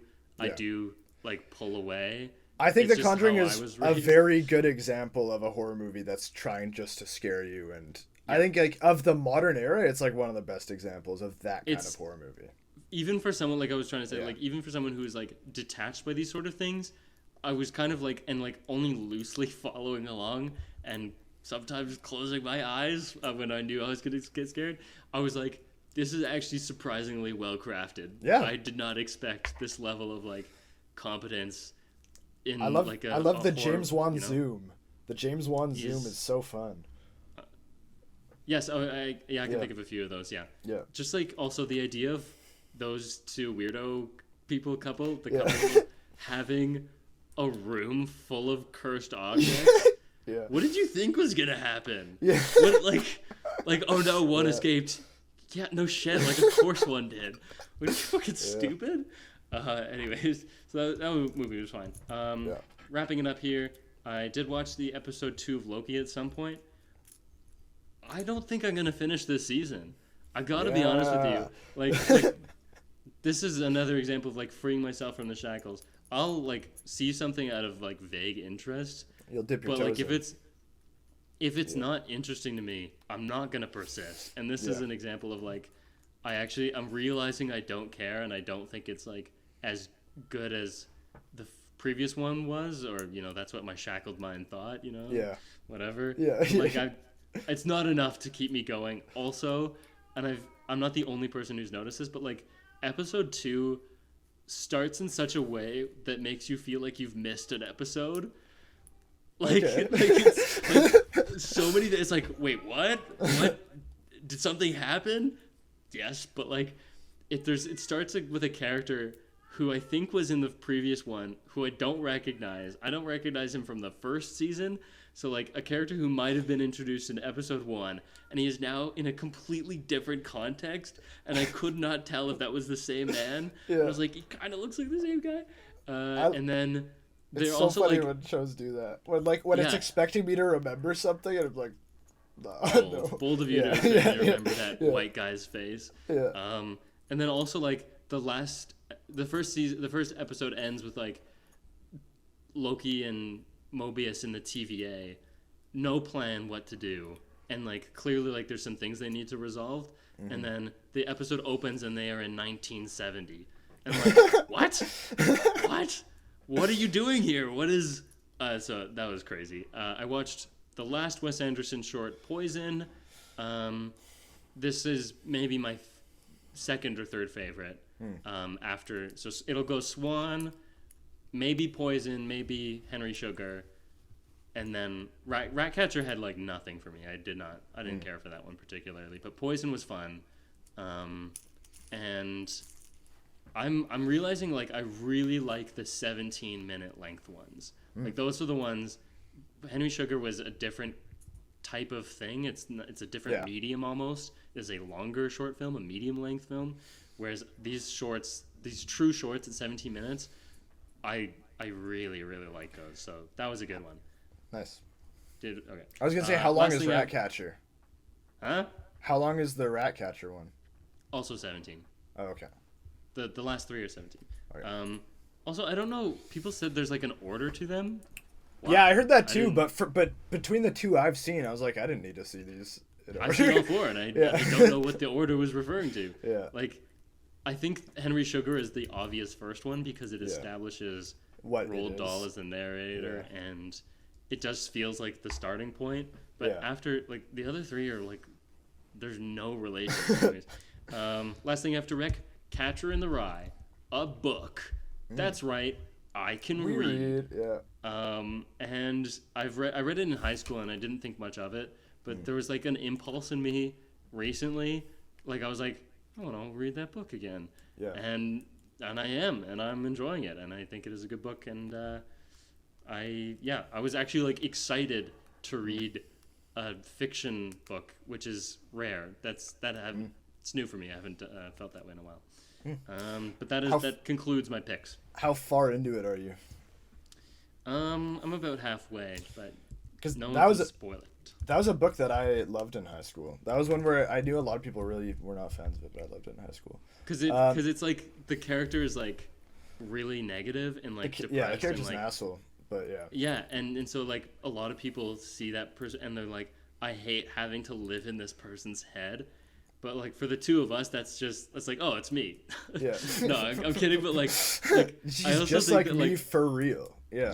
Yeah. I do feel like if you see a little bit of yourself in Holden Caulfield, No, I absolutely it's did. Yeah. more illuminating than the people who are like super nice and don't like reading from like this person's, because he's an asshole. But like if you're like a little bit of an asshole, it's like, oh, he saw me for FR. One of the dumb criticisms I saw of that book, I saw someone saying like, yeah, like he needs therapy, and it's like, that's how that book ends. He goes to therapy. He is writing the book from therapy. That is. Or what the also book just is. like, yeah, he does. yeah, Excellent point. yeah. Not a problem. Of Good point. Yeah. Book. That's actually, I think, illuminate. Like, Yeah. that means it's a good book. Yeah. I just feel that way. Yeah. Anyways. Okay, anyway, I've been on my horror movie grind. I watched a 90s Japanese horror movie called Cure by Kiyoshi Kurosawa. I unfortunately was also very tired watching this and fell asleep for part of it. Right around the same part, it's something about like the second third of 2/3 of the way into a movie is just that's bedlam for me. It's like an emphasis on the bed because I'm going to sleep. But yeah, I Nice. Yeah, so I didn't even rate it because like I saw the ending of the movie and I was like, I have no idea what this means. I could not tell you what just happened. So it was very good from what I saw though. So I'm gonna rewatch it. I watched the Blair Witch Project. I think this is an incredible movie. Just so like this is like the pinnacle of, well, this is the best found footage film I've seen. It's knows so well what it is. I think it's the first one, if I'm not mistaken, unless there was like a little bit of experimentation before then. This was the first like big found footage one. Yeah. It's very smart about like, it just knows that the point of this is that we don't know anything that the characters don't know, and we cannot see anything they don't know, and we actually know less. Like, so it's this idea of a balancing of perspectives that is both very subjective and in the character's point of view, but also there's some distance because there are points that like we just don't get to see what they're seeing because they don't have the camera pointed at the right thing. And like, I just think this movie understands it so well. I think it's very scary and very good. Yeah, that's a movie that like I've had a growing realization that I am probably going to have to see that movie, and I'm dreading it because You it might not think it's that sounds scary. Okay, I hope it, so, but it depends. I know people have different reactions to it. Some people think it's very boring because like oh, a good chunk of the movie is like there's things that are scary that are happening, but like it just depends on your mindset. It might not be scary. It's just not. It's not witchy action all the time. Is what I'm saying. Bathsheba versus Blair Witch. Do you mean is worse? Pazuzu? No, because Bathsheba is the one from The Conjuring. I'm referring to Oh, The Bathsheba. Conjuring. Oh, Pazuzu is the Exorcist. I thought you were talking about Pazuzu. Exorcist. I do think Yeah. Pazuzu is an excellent name for a demon. Yeah. Very funny. Yeah. Pazuzu. Bathsheba. I don't remember Bathsheba well enough. I don't know the. Her the main depths thing of- is sitting on top of armoires on dressers and clapping behind and people's heads. clapping. Yes. Well, I think that's her ghost, her army of suicidal ghosts. Oh, okay. Yeah, I don't remember. I don't remember the ins and outs of that movie well enough. Blair Witch is. I think Blair Witch is scarier than The Conjuring, but that's a very subjective thing. Okay. I watched another movie that I guess this is a horror movie. It's listed in the Criterion channel as a horror movie, and it is spooky. But it's Hour of the Wolf by Ingmar Bergman. This is a director who I'd only seen The Seventh Seal prior to this, and I didn't like The Seventh Seal that much. Like I watched it, I was just like, that was a It's movie where I was like, slow.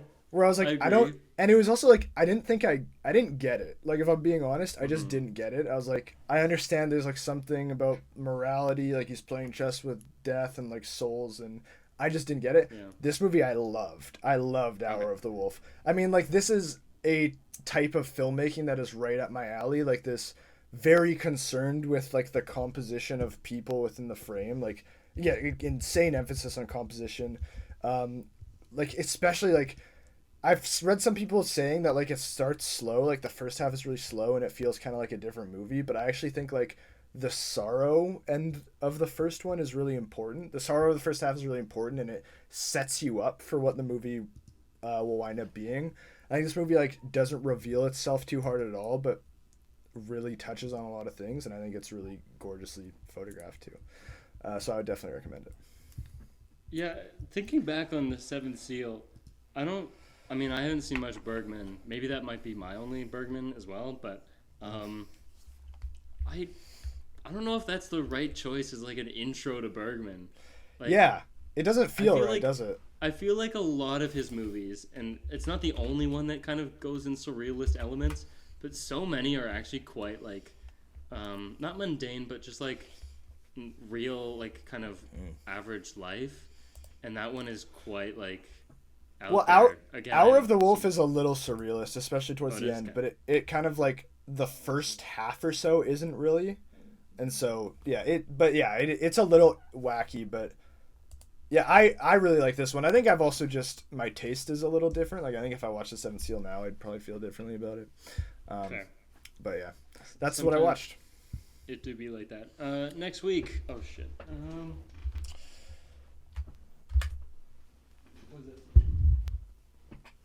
Okay, yeah. Next week, the two that I see on my calendar, I had to turn around, are Fincher's The Killer. Oh. And Alexander Payne's The Holdovers. I'm probably gonna go Fincher if I'm it is gonna in go fact Fincher. out. Yeah, I'm a Finch head, I like Fincher. a lot. self-diagnosed Finch head. So I'm very excited for that because I have such a mixed review of some of Fincher's like filmography. Some I fucking love, and then others I'm like, yeah, I don't know. like Mank. You like- love Mank. I don't love Mank. I like Mank. You're a Mank head. I like Mank You're a more than Finch Girl with the Mank Dragon head. Tattoo, and I like Mank more Yeah, than and Zodiac, which is people hate that. That And one's those are the ones that I would disagree. I'm kind Yeah. of more classic Mank, classic Finch. Well, I like Fight Club and Seven. I think are great. I like those ones. They are great. What I will say though is what I've heard about The Killer. This is interesting to me. Is that this one is like kind of like autobiographical in a way. Not that Fincher was a killer. The fact that he like it's like about him in a like context or subtextual way. It's a professional who is like highly obsessive about his work and refuses to become attached and have like feelings and is forced to like have feelings at work or something and like contending with that and like we all know like Fincher's like obsessive like takes. 57 takes. Yeah.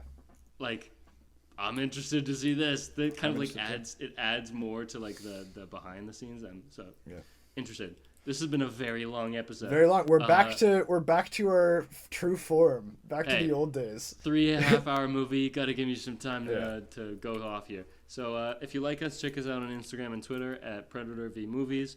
If you like my thoughts on movies, check me out on Letterboxd at _AlexGordon_. I leave reviews sometimes. You can also check me out on Letterboxd. I'm 810sunny. That's 810SONNY. My name is Wombo. I also leave reviews sometimes, though they are few and far between.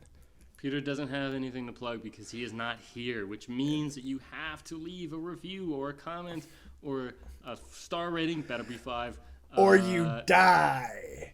That's the deal. Die. Yeah. Sucks. I know. Yeah, It's that is deal. rough. Yeah. But you kind of have to do it. So do it now. I mean, give it. Review us. You don't want to die. But if you're still with us next week, if you've left a comment or whatever, and you're still with us, we will see you next week. I'm Alex. I'm Aidan. No Peter. And this was Predator versus Movies. Woo, pew, pew, pew. Pew, pew, pew, pew, pew, pew.